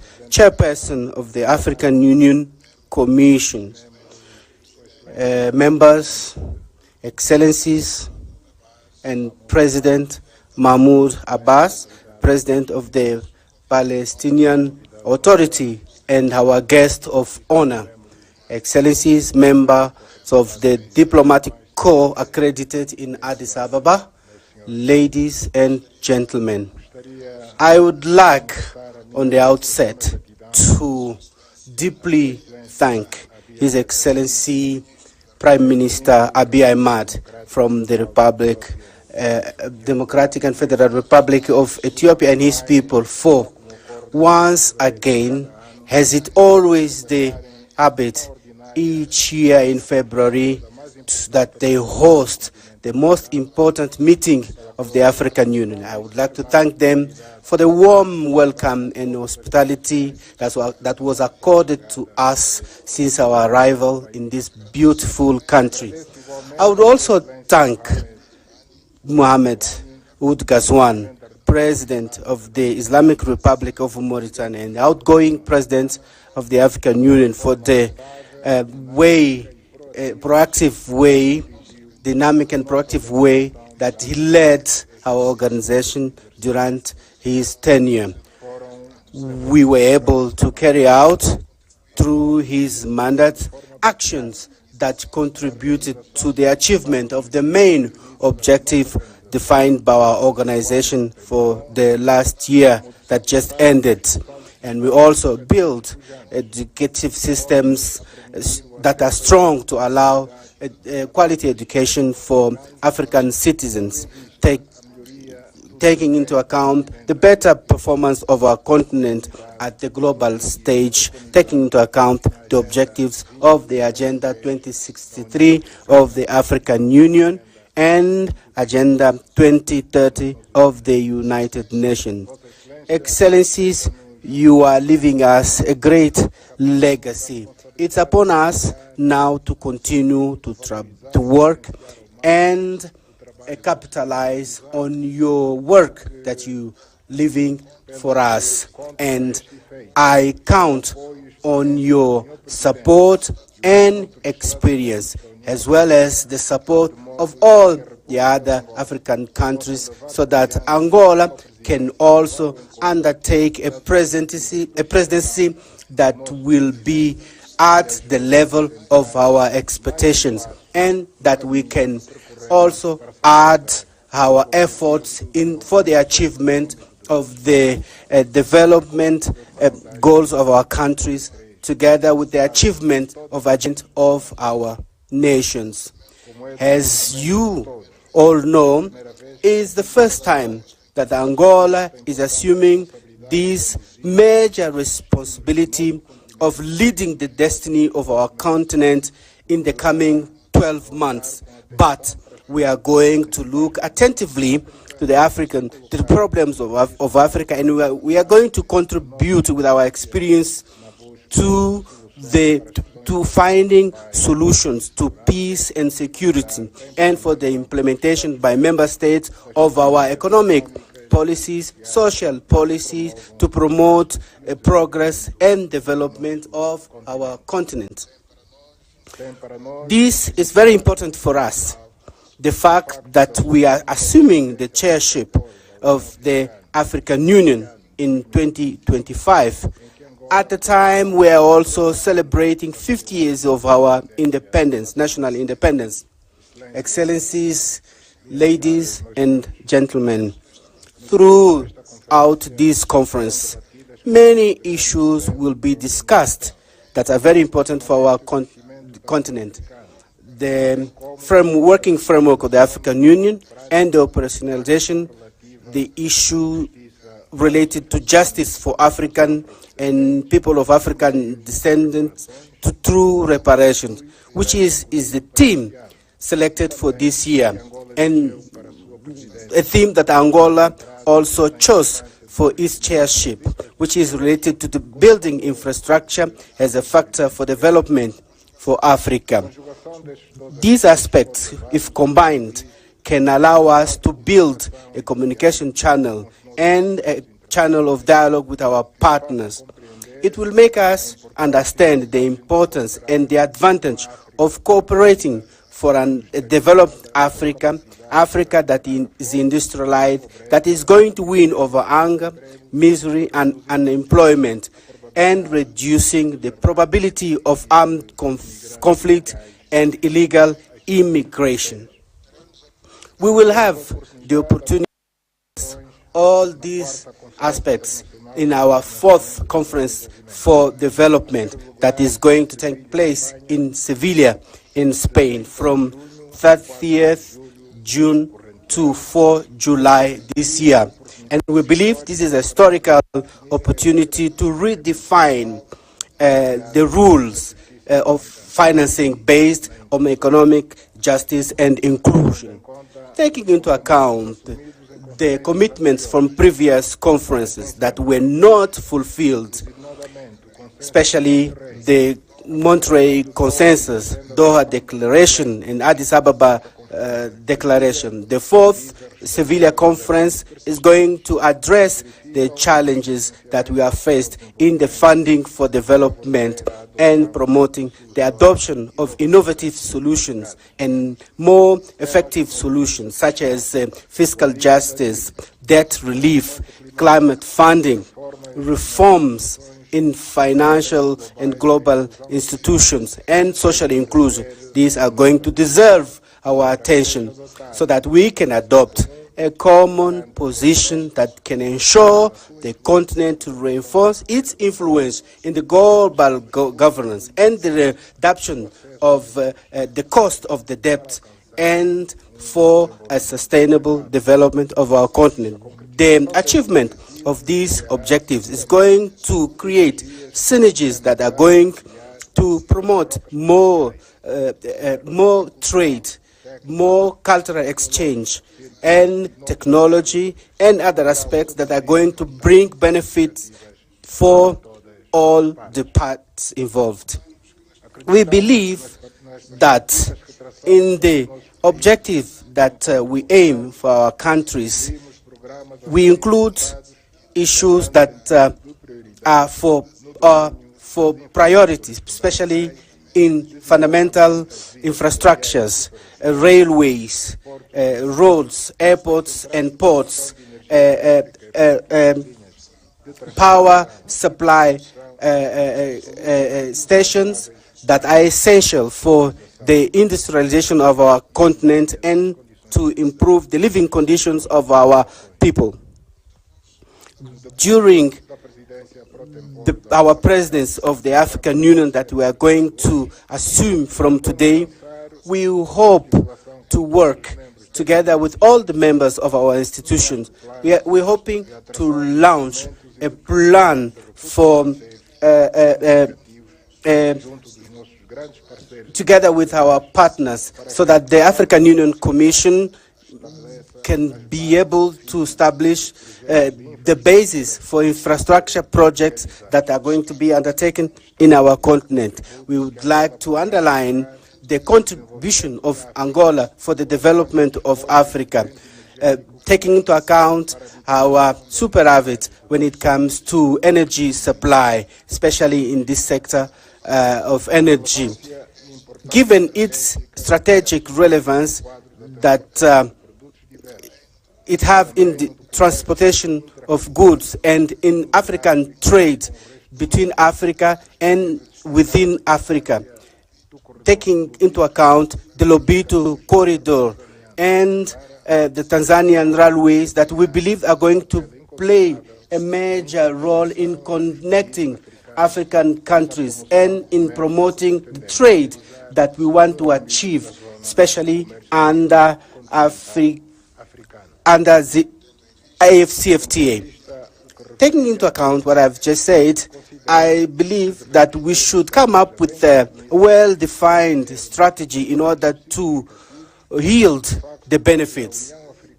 I believe that by integrating G20, it's essential in ensuring that Africa plays an active role in global decisions. Excellencies, ladies and gentlemen, the strategic lines of our presidency are aligned in general terms with the priority actions defined by our continent, especially under the acceleration of the implementation of the second 10-year implementation plan of the Agenda 2063, especially covering 2024-2034, centered in transportation infrastructure, connectivity, energy, natural resources, peace and security, agriculture, blue economy, continental integration, and African free trade area and strategic partnerships.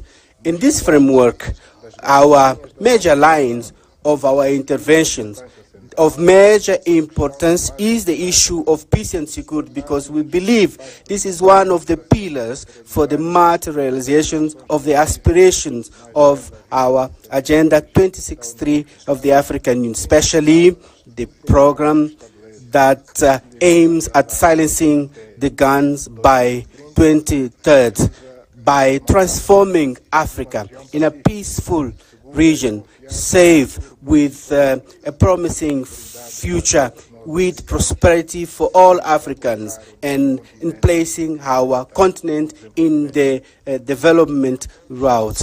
In the reports of our activities, the undertaken as a champion, AU champion for peace and reconciliation in Africa, I made a detailed presentation, the activities that I undertook in helping the achievement of peace in our continent, especially in the eastern region of the Democratic Republic of Congo. I will also present my vision on what I believe that is essential to be taken into account in the future in order to put an end to the conflicts in Africa, and in order to address the challenge of unconstitutional change of government, terrorism, invasion, and occupation of neighboring countries. We also have major challenges related to natural disasters resulting from climate changes and Marburg, cholera, and other diseases that are affecting us, and call on us to unite our efforts in order to find collective solutions for their elimination. In this perspective, I believe that it's essential that the third conference on the oceans that is going to take place in France is an opportunity for us to address the main concerns of this topic and that are affecting our continent. With more than 30 coastal countries, our continent will have to protect maritime ecosystems and promote blue economy, and undertake more actions against illegal fish, maritime pollution, and against climate changes, which are major challenges that we have to face permanently. I would like to hope that this conference will contribute to reinforce our coastal resilience and building conditions to mobilize international funding for sustainable projects under the blue economy. Excellencies, this year and during the Angolan presidency, we are going to work in coordination with the African Union Commission to mobilize financial resources through the contributions of our member states in order to be able to have necessary resources for the realization of projects and programs of continental level and reducing our dependencies for external funding. Excellencies, ladies and gentlemen, we are living a global landscape, a very challenging global landscape, especially with the challenge in our continent and in Eastern Europe and Middle East. Despite all that, we are sure that by combining our efforts and joining force, we are going to overcome these challenges and build the Africa that we dream of, contributing in the solution of the problems that are affecting our humanity. It's in this context that I believe that we should continue to act together so that the United Nations will be more inclusive and more aligned to the challenges and opportunities. And the reform of the United Nations should continue to be priority for our continent. And it is very important to reaffirm our commitment with the consensus of Ezulwini and the SSirțe Declaration of 2005 for 2 seats as permanent members with the right of veto and other privileges that are related to the seats.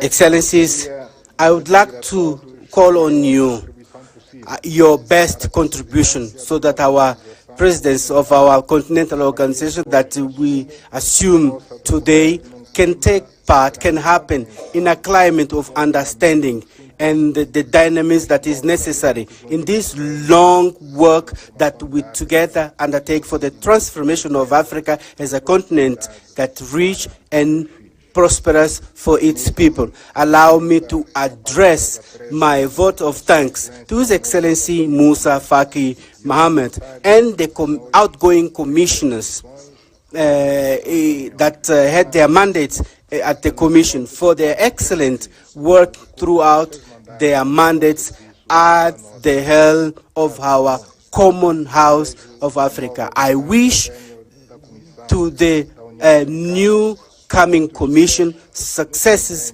in their mandates and endeavors. And I appeal that the Pan-African spirit and the ideals of our founding fathers continue to lead the future of our continental organization. I would like to hereby accept to undertake the functions of the chair of the African Union, and that our tears today for having lost the African child, Sam Nyoma, will be transformed in strength that will help us achieve the challenge that are ahead of us. Thank you very much for your kind attention. Thank you, Your Excellency. Thank you, Your Excellency.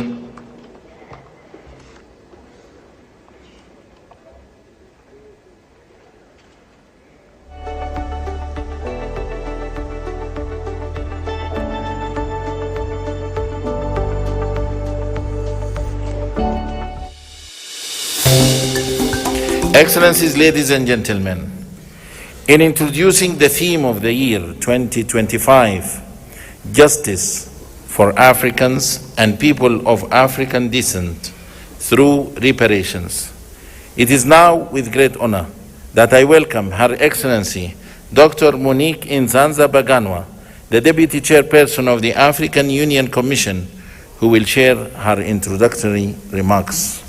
Your Excellency.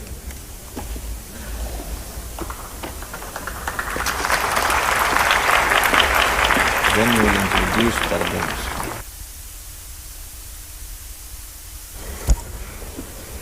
Thank you.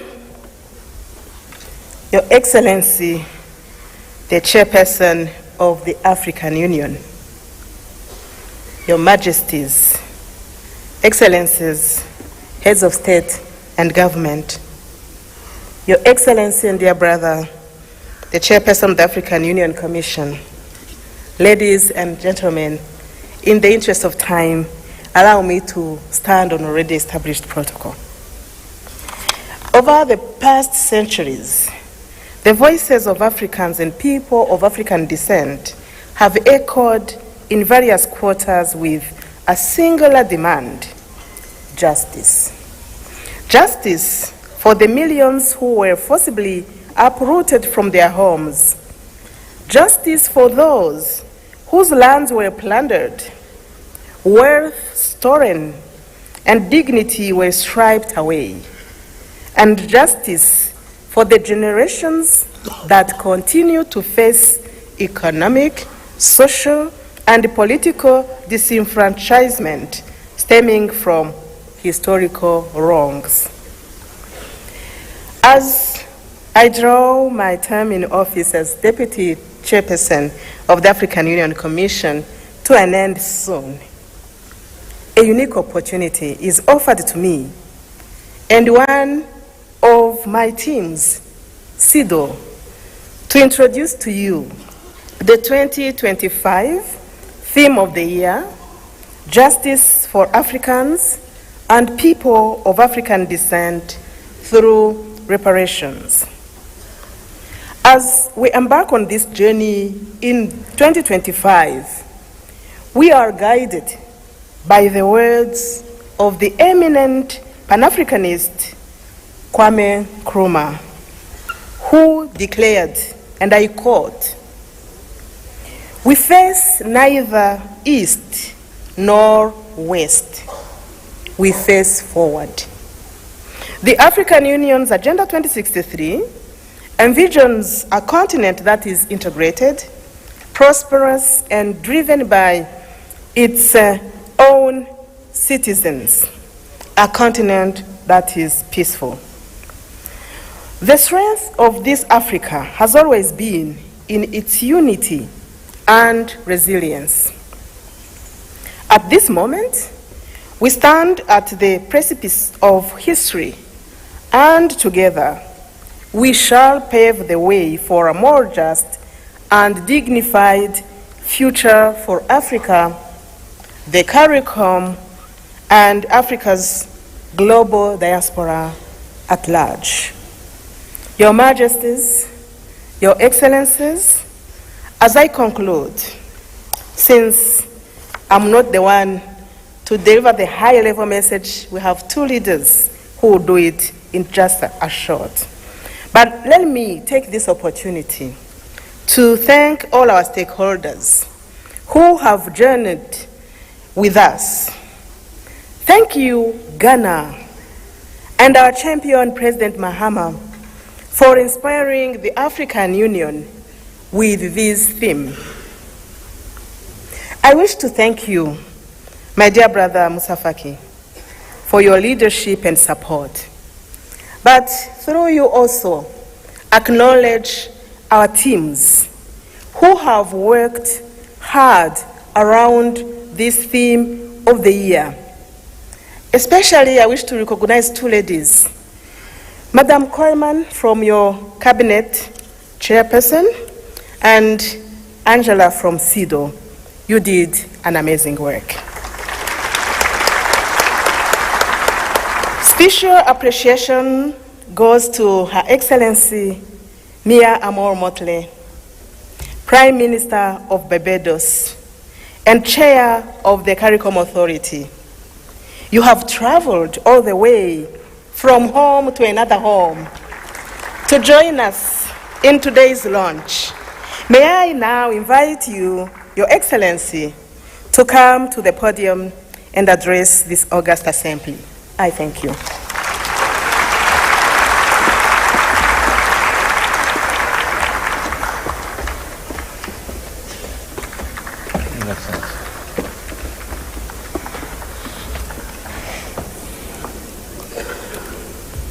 Thank you very much, Madam Chairperson.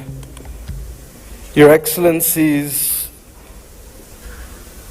and may I start, Chairperson of the African Union, President of Angola, Your Excellency, Prime Minister of the Federal Democratic Republic of Ethiopia and our host, Dr. Abiy, Your Excellency, outgoing Chairperson of the African Union and President of the Islamic Republic of Mauritania, Your Majesties, Your Excellencies, Heads of State and Government of the African Union and First Ladies present, Your Excellency, the President of the Palestinian Authority, Your Excellency Antonio Guterres, Secretary General of the United Nations, Your Excellency Moussa Faki Mohammed, Chairperson of the African Union Commission, Your Excellencies, former heads of state and heads of government of the African Union, distinguished delegates, ambassadors, and guests all. I stand here clothed in the spirit of the battles of Adwa, conscious that it was that battle within 24 hours that shook the confidence of the powers of Europe, but inspired the people of Africa and the children of the African diaspora that good would prevail over evil and light over darkness, but only in the context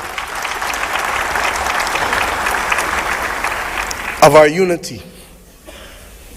I stand here conscious that it was that battle that forged the beginnings of Pan-Africanism that eventually led to the movement for independence and the destruction of the colonial powers to give us not full development and power, but the first steps of political independence. I stand here conscious and buffeted by the dreams and works of the great Pan-African pioneers, and conscious that as a children of the Caribbean, we have long dreamt for the moment of unity with our brothers and sisters of Africa, a division that was secured by those whose success and survival depended on separation of us rather than on the ability for us to act as one common people.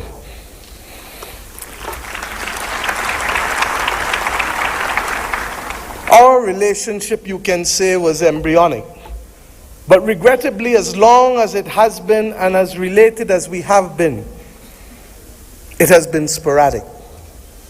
And it is up to us as the children of independent states to determine whether the history of separation shall be our future or whether the spirit of Adwa can be our inspiration to confront the challenges of a new world.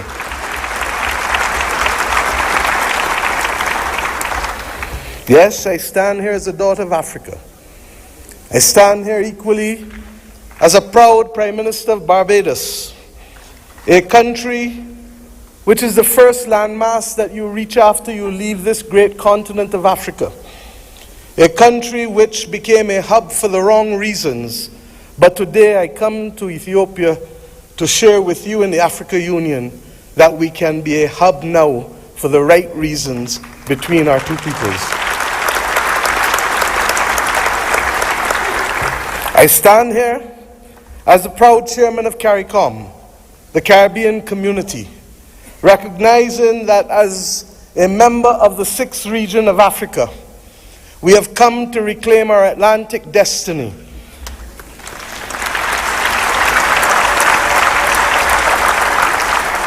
We have come to ensure that the very futures of our people are different and will not once again be determined by a middleman who will ensure that the Middle Passage is one that sees our people at the bottom of the ocean's floor of the Atlantic or in the fields of the plantations of the Caribbean,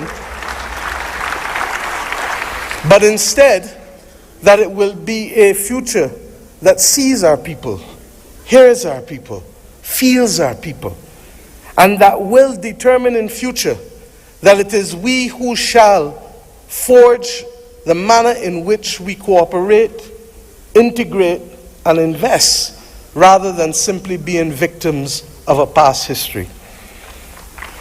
I stand here equally as the chair of the V20, 70 countries across the world that are climate vulnerable, 40% of whom come from this great continent of Africa, recognizing that it is only through unity that we can confront the existential crisis of our generation, that of the climate crisis. The Secretary General of the United Nations has already laid out, ably so, many of the iniquities that we continue to face in spite of political independence.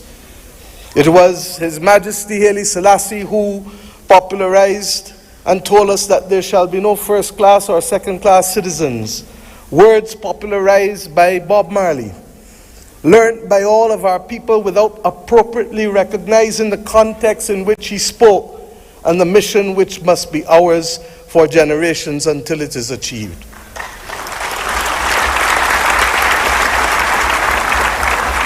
He told us that there would be war if there were first-class and second-class citizens. He told us that there would be war if the color of our skin was more significant than the color of our eyes. And we see here in the continent the continued descent into conflicts born out of ethnicity differences, born out of a mad grab for resources, not invariably for our own benefit, but for the benefit of others who seek to use our people as pawns in the determination of their own future. But we stand here as proud people, and we have enough among ourselves to know the difference between right and wrong, and to forge a future that is not for a few, but for the many. Indeed, as the world confronts the climate crisis, it is the poorest of the poor who remain the most vulnerable to floods and droughts and hurricanes. It is the poorest of the poor, and soon to be the middle of the middle, who will no longer be able to access insurance and therefore to be able to forge ahead with development if we do not make changes.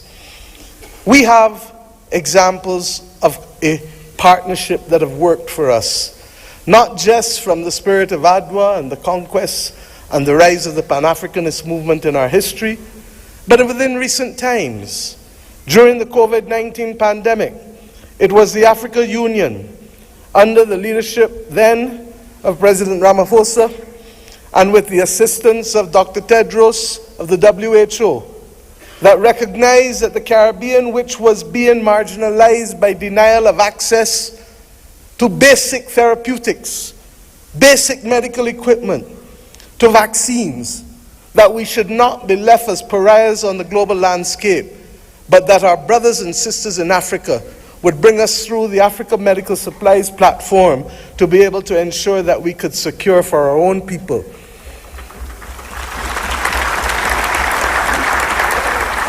It was with the solidarity of many of you in the Africa Union that the Bridgetown Initiative has been able to take root and to make a case for a more modern and a fairer system that allows us to be able to access finance and to be able to put in place measures that allow us to be able to pause our repayment of debt during the period of necessity for rebuilding after horrific climatic events. We have seen how partnership helps us. We do not need any more evidence. What is required of us is to lead the way to peace, to prosperity, and to justice. And the reparations which we call for the international community to be able to recognize, first and foremost, with that which we ask from each of our children. Say sorry. Say sorry. And mean it.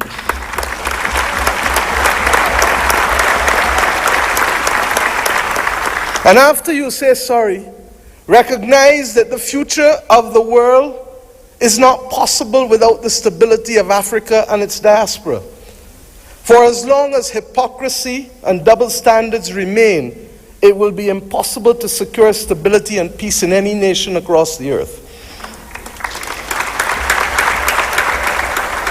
The reparations that we call for, beyond sorry, must be for fair access and development and compensation, because we each started the journey of independence with a chronic deficit. A deficit of resources, a deficit of fairness, a deficit of opportunity.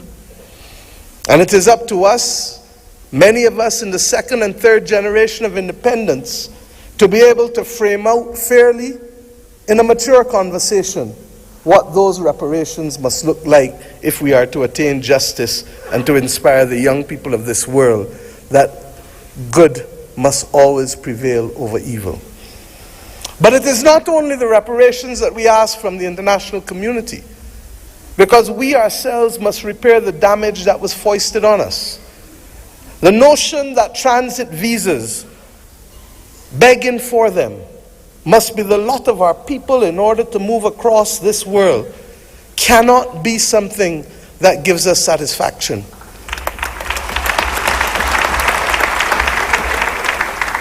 To go east and to go west, we are first forced to go north. It is not right. And it is not beyond the heads of government and heads of state, of the region, of the Caribbean community, and of the continent of Africa to determine that we must stop talking about, but simply do what is necessary to build the air bridges and sea bridges to guarantee that we control our destiny. I ask us to reflect on this because it is this simple act, apart from our music and our culture and our food, that will guarantee that it is not simply heads of government and heads of state that will meet in Accra or Bridgetown, but it is ordinary people who will be able to trade and to move from the closest point of Dakar to the closest point of Bridgetown, to be able to open up the opportunities that technically ought to be available not just simply through the Africa Free Trade Area or the CARICOM single market and economy, but through the combined opportunities provided by both.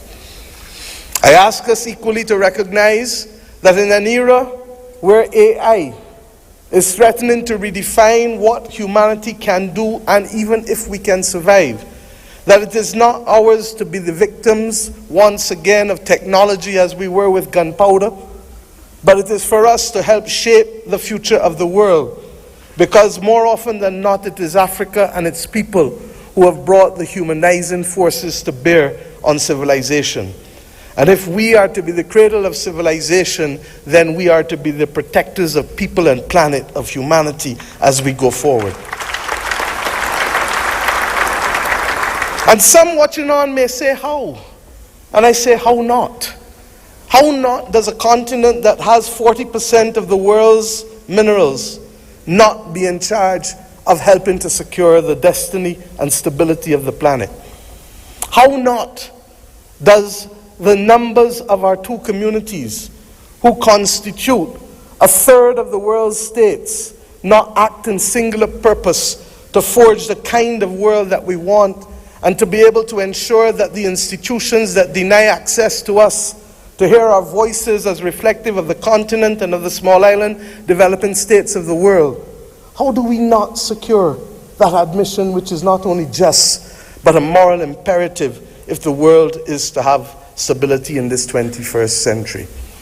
My friends, I ask you, how do we not secure this victory when 1 in every 5 and possibly 1 in every 4 persons on the planet will come from this continent and its diaspora? Those who lead today have a moral imperative, not just to our citizens in our own countries, but above all else, to unity.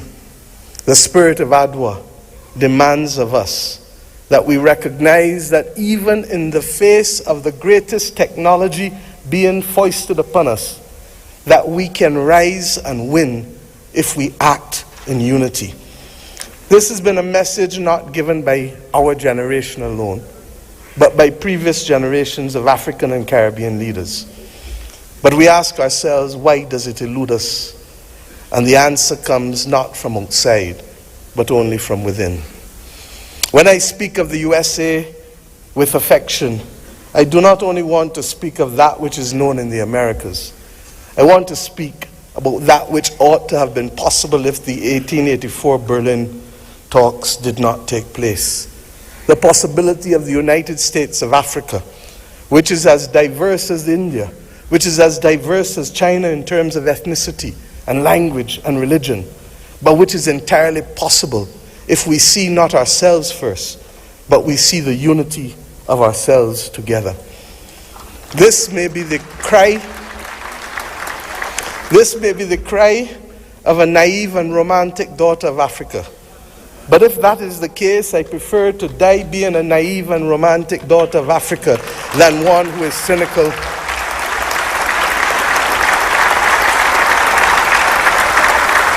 and one who is daunted by the actions and power of others.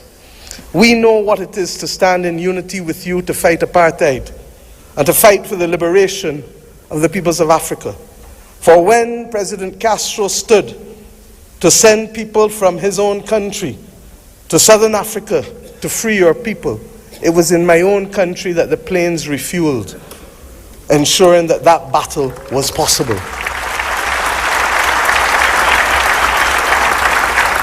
And when 100 years ago, almost, a Barbadian man and woman left our nation and left the United States to come here, Arnold and Mignon Ford, he wrote the anthem and lyrics of the anthem of the United Negro Improvement Association, UNIA, and his wife dared to establish a co-educational school here in Ethiopia, ensuring that boys and girls could receive education in a time and at a time when war was dominating the global landscape. They chose to see light rather than darkness. I ask us today, in tangible terms, that will allow our people to travel, that will allow us to pool our investments to ensure that the people of Africa not be denied the electricity that is so necessary as a platform for participation in the new world. I ask us not only to pool that investment, but to also ensure that we pool our voices, because there is too much division in this world today. There is too much war and there is too much conflict. And we know what precipitates and causes that. If we leave Addis Ababa with the commitment that the world is not going to be safe without a prosperous and stable Africa, then we understand what is the moral imperatives we must undertake in each of our countries to secure that unity of purpose and to secure ultimately the saving of the people and planet. I ask you today to recognize that, and I thank Prime Minister Abiy Ahmed for agreeing that the first in-face summit of CARICOM and the Africa Union should take place here in Addis Ababa on the 7th of September of this year of our Lord.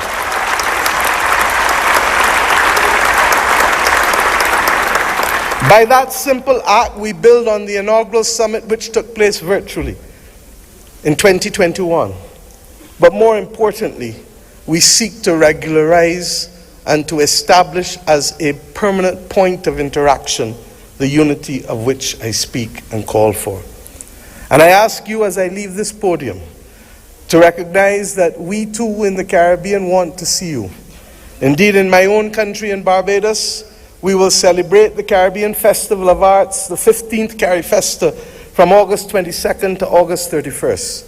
And we do so not only asking for those from Cuba and Bahamas in the north, to Venezuela, to Suriname and Guyana in the south, to Belize in the west and the Eastern Caribbean, to come together to express our commitment to each other creatively through food and fashion and music and dance and art and sculpture, and talk of philosophy, talk of religion, talk of who we are, talk of the future.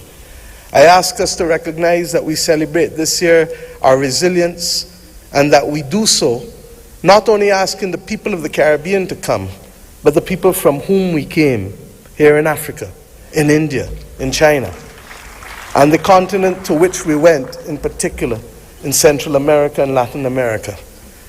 This is our moment to show the world that we were not simply apostrophes to the history and the modern history of humanity, but that truly we are the ones who can level the playing field and to create the opportunities that will allow the world to see people hear people and feel people, and to value the planet and its biodiversity at the very time when it is greatest in crisis. Let us remove the scars of history and be firm craftsmen of our fate, recognizing that the only people who can stop us now are we, but ourselves. We have to emancipate ourselves from mental slavery and to build the future that our people want of us, and to give them that pride that is theirs. And we must do so in the spirit and with the results of ADWA. Thank you.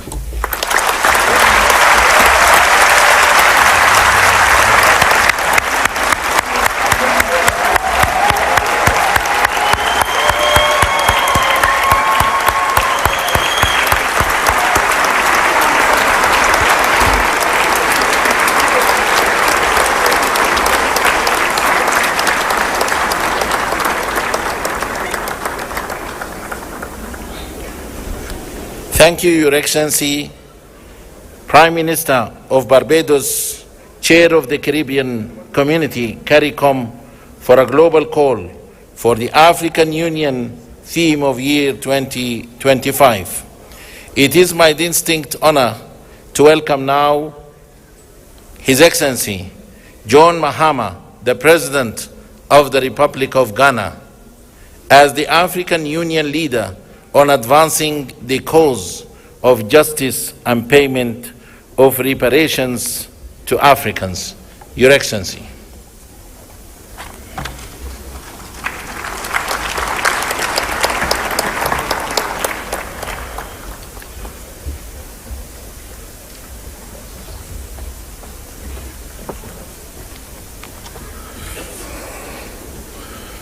Thank you. Your Excellency, Chairman, President of Angola, Your Excellency, Prime Minister Abiy Ahmed of the Federal Democratic Republic of Ethiopia, Your Excellency, Chairperson of the African Union, and in the interest of time, may I just proceed on established protocol and say, Your Excellencies, my colleague, heads of state, distinguished citizens. It's a privilege to address this historic launch of the African Union theme of the year 2025, and I quote, "Justice for Africans and the people of African descent through reparations," unquote. This moment marks a significant milestone in our collective pursuit of justice, equity, and the long overdue recognition of the historical injustices that continue to shape the lives of Africans and the people of African descent worldwide. At the 37th Ordinary Session of the Assembly of the African Union in February 2024, our heads of state and government made a landmark decision to dedicate the year 2025 to the cause of reparatory justice.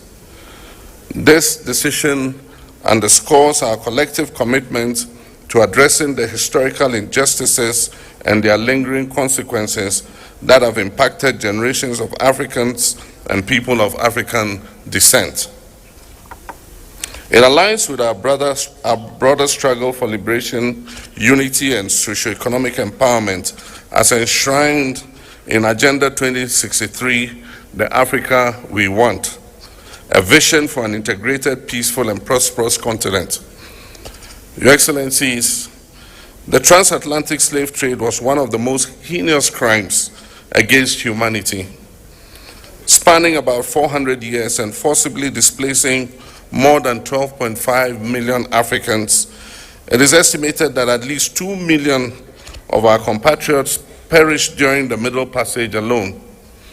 The legacy of this brutal system, along with colonialism, apartheid, genocide, and new colonial exploitation, have left deep and enduring scars on the fabric of our societies. Today, the descendants of enslaved Africans continue to face economic disparities, social inequality, systemic discrimination, and racial prejudices. Addressing these challenges require more than just acknowledging them. it demands action. The economic impact of colonialism on Africa has been profound. Historical estimates suggest that the continent lost trillions of dollars in both human and material resources due to colonial exploitation.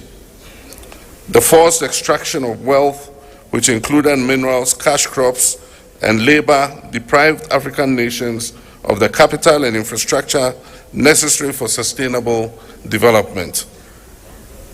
Colonial policies intentionally stifled industrial growth, leading to a dependency on foreign economies that persists even till today. The systemic plundering of Africa's natural resources, coupled with the disruption of traditional governance structures, has resulted in lasting consequences, worsening poverty, underdevelopment, and inequality throughout the continent. In November 2023, Ghana hosted the Accra Reparations Conference, a historic gathering that brought together African heads of state, scholars, and representatives of the global African diaspora to advance the reparations movement. This conference reaffirmed the urgent need for comprehensive reparatory justice and laid the foundation for stronger advocacy and policy frameworks. It provided a platform for dialogue on the financial, cultural, and social restitution necessary to address the enduring effects of slavery and colonialism. The outcomes of this conference served as a guiding pillar for our collective efforts moving forward. The 2025 AU theme of the year is therefore a call to galvanize efforts towards reparatory justice. It is an appeal to ensure that the dignity, rights, and well-being of Africans and their descendants are fully restored. Reparations involves not only financial compensation, but also restitution, rehabilitation, and guarantees of non-repetition for the abuse of fellow human beings. It is also about truth-telling, historical accountability, and the restoration of agency to those who have been marginalized for centuries.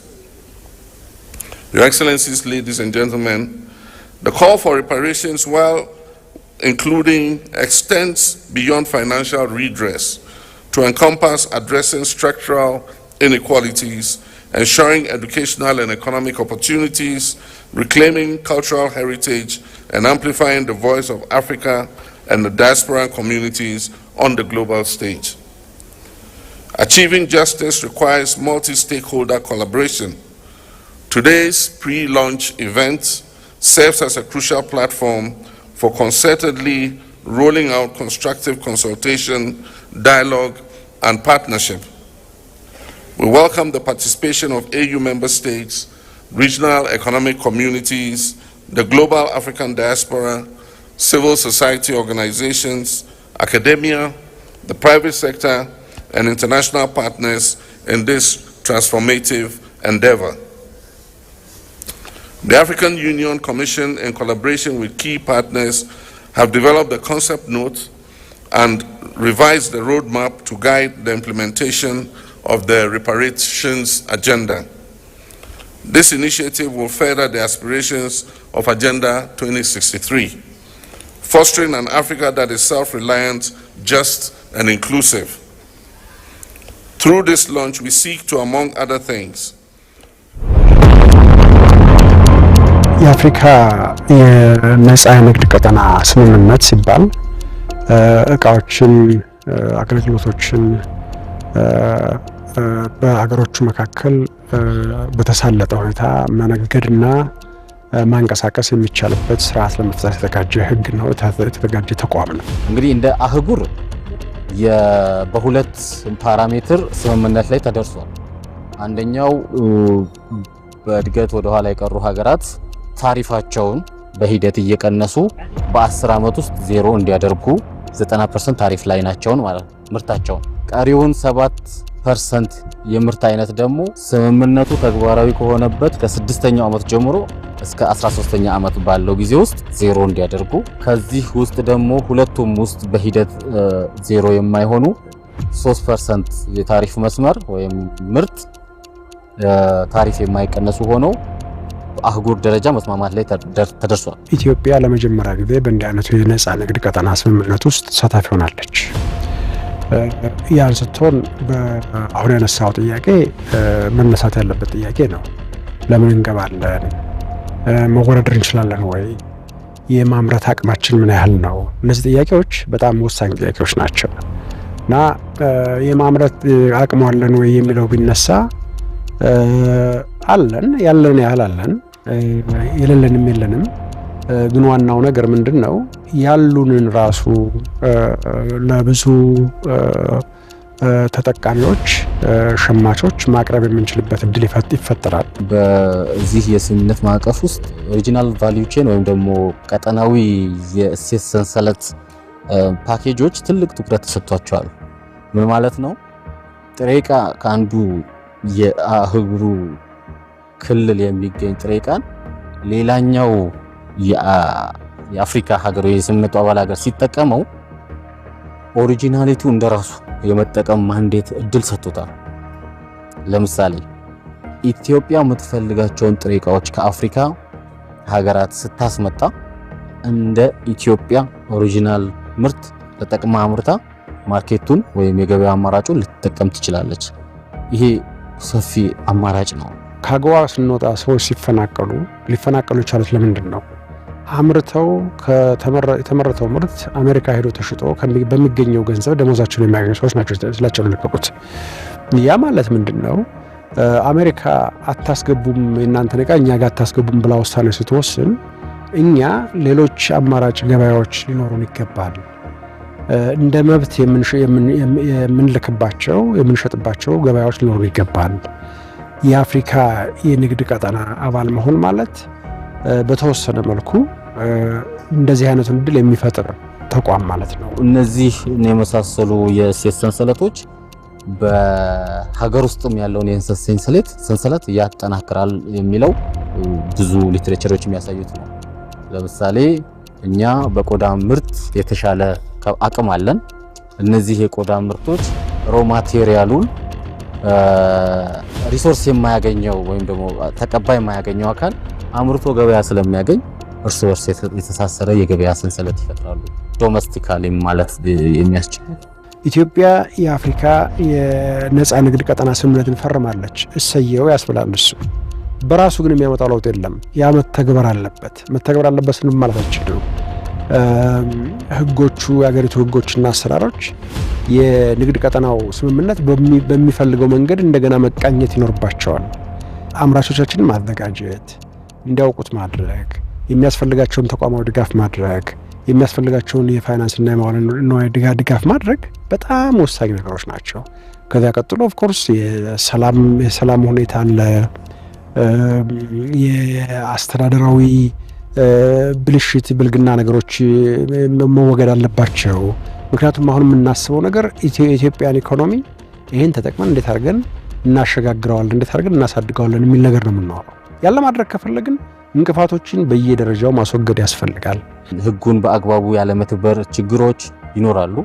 ግን ሴክሬታሪያቱ አሁንም እነዚህ ነገሮች በሂደት የሚፈቱ ስለሆኑ ምን አይነት ሞዳሊቲዎች የትራንስፖርት ሞዳሊቲዎች ብንጠቀም ይሄን ንግድ ቶሎ ሊያሳልጥ ይችላል የሚሉ ማዕቀፎችን ነድፎ እየተሰራበት ነው ያለው።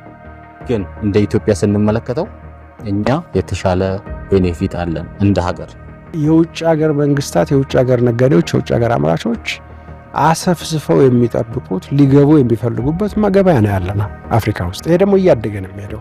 ማንኛውንም አይነት ትንበያ ብትመለከት የአፍሪካ ኢኮኖሚ እያደገ ነው የሚሄደው። የወደፊቱ የሚመጣው ምዕት ዓመት የአፍሪካ ምዕት ዓመት እየተባለ ነው ኦልሬዲ የሚጠራው። አፍሪካ ውስጥ ነው ወጣቶች ያሉት። አፍሪካ ውስጥ ነው ያልታረሰ መሬት ያለው። አፍሪካ ውስጥ ነው ተስፋው በሙሉ ያለው። ያን ተስፋ ግን ወደ እውነት ለመቀየር ብዙ ስራ ይፈልጋል። ኢትዮጵያ እንደ ሀገርም ቅድም እንደገለጽኩልህ የ90% ታሪፍ ምርቶቻችን ጸድቆልናል። የጋዜጣ የማሳወጅ ሂደቱ ተጠናቆ በከስተምስ በኩል ደግሞ የዶክመንት ዝግጅቱ እንደተጠናቀቀ ቢያንስ በዚህ ባልኩ ኢኒሼቲቭ በጋይድ ትሬድ ኢኒሼቲቭ ንግድ እናስጀምራለን ብለን አቀደናል።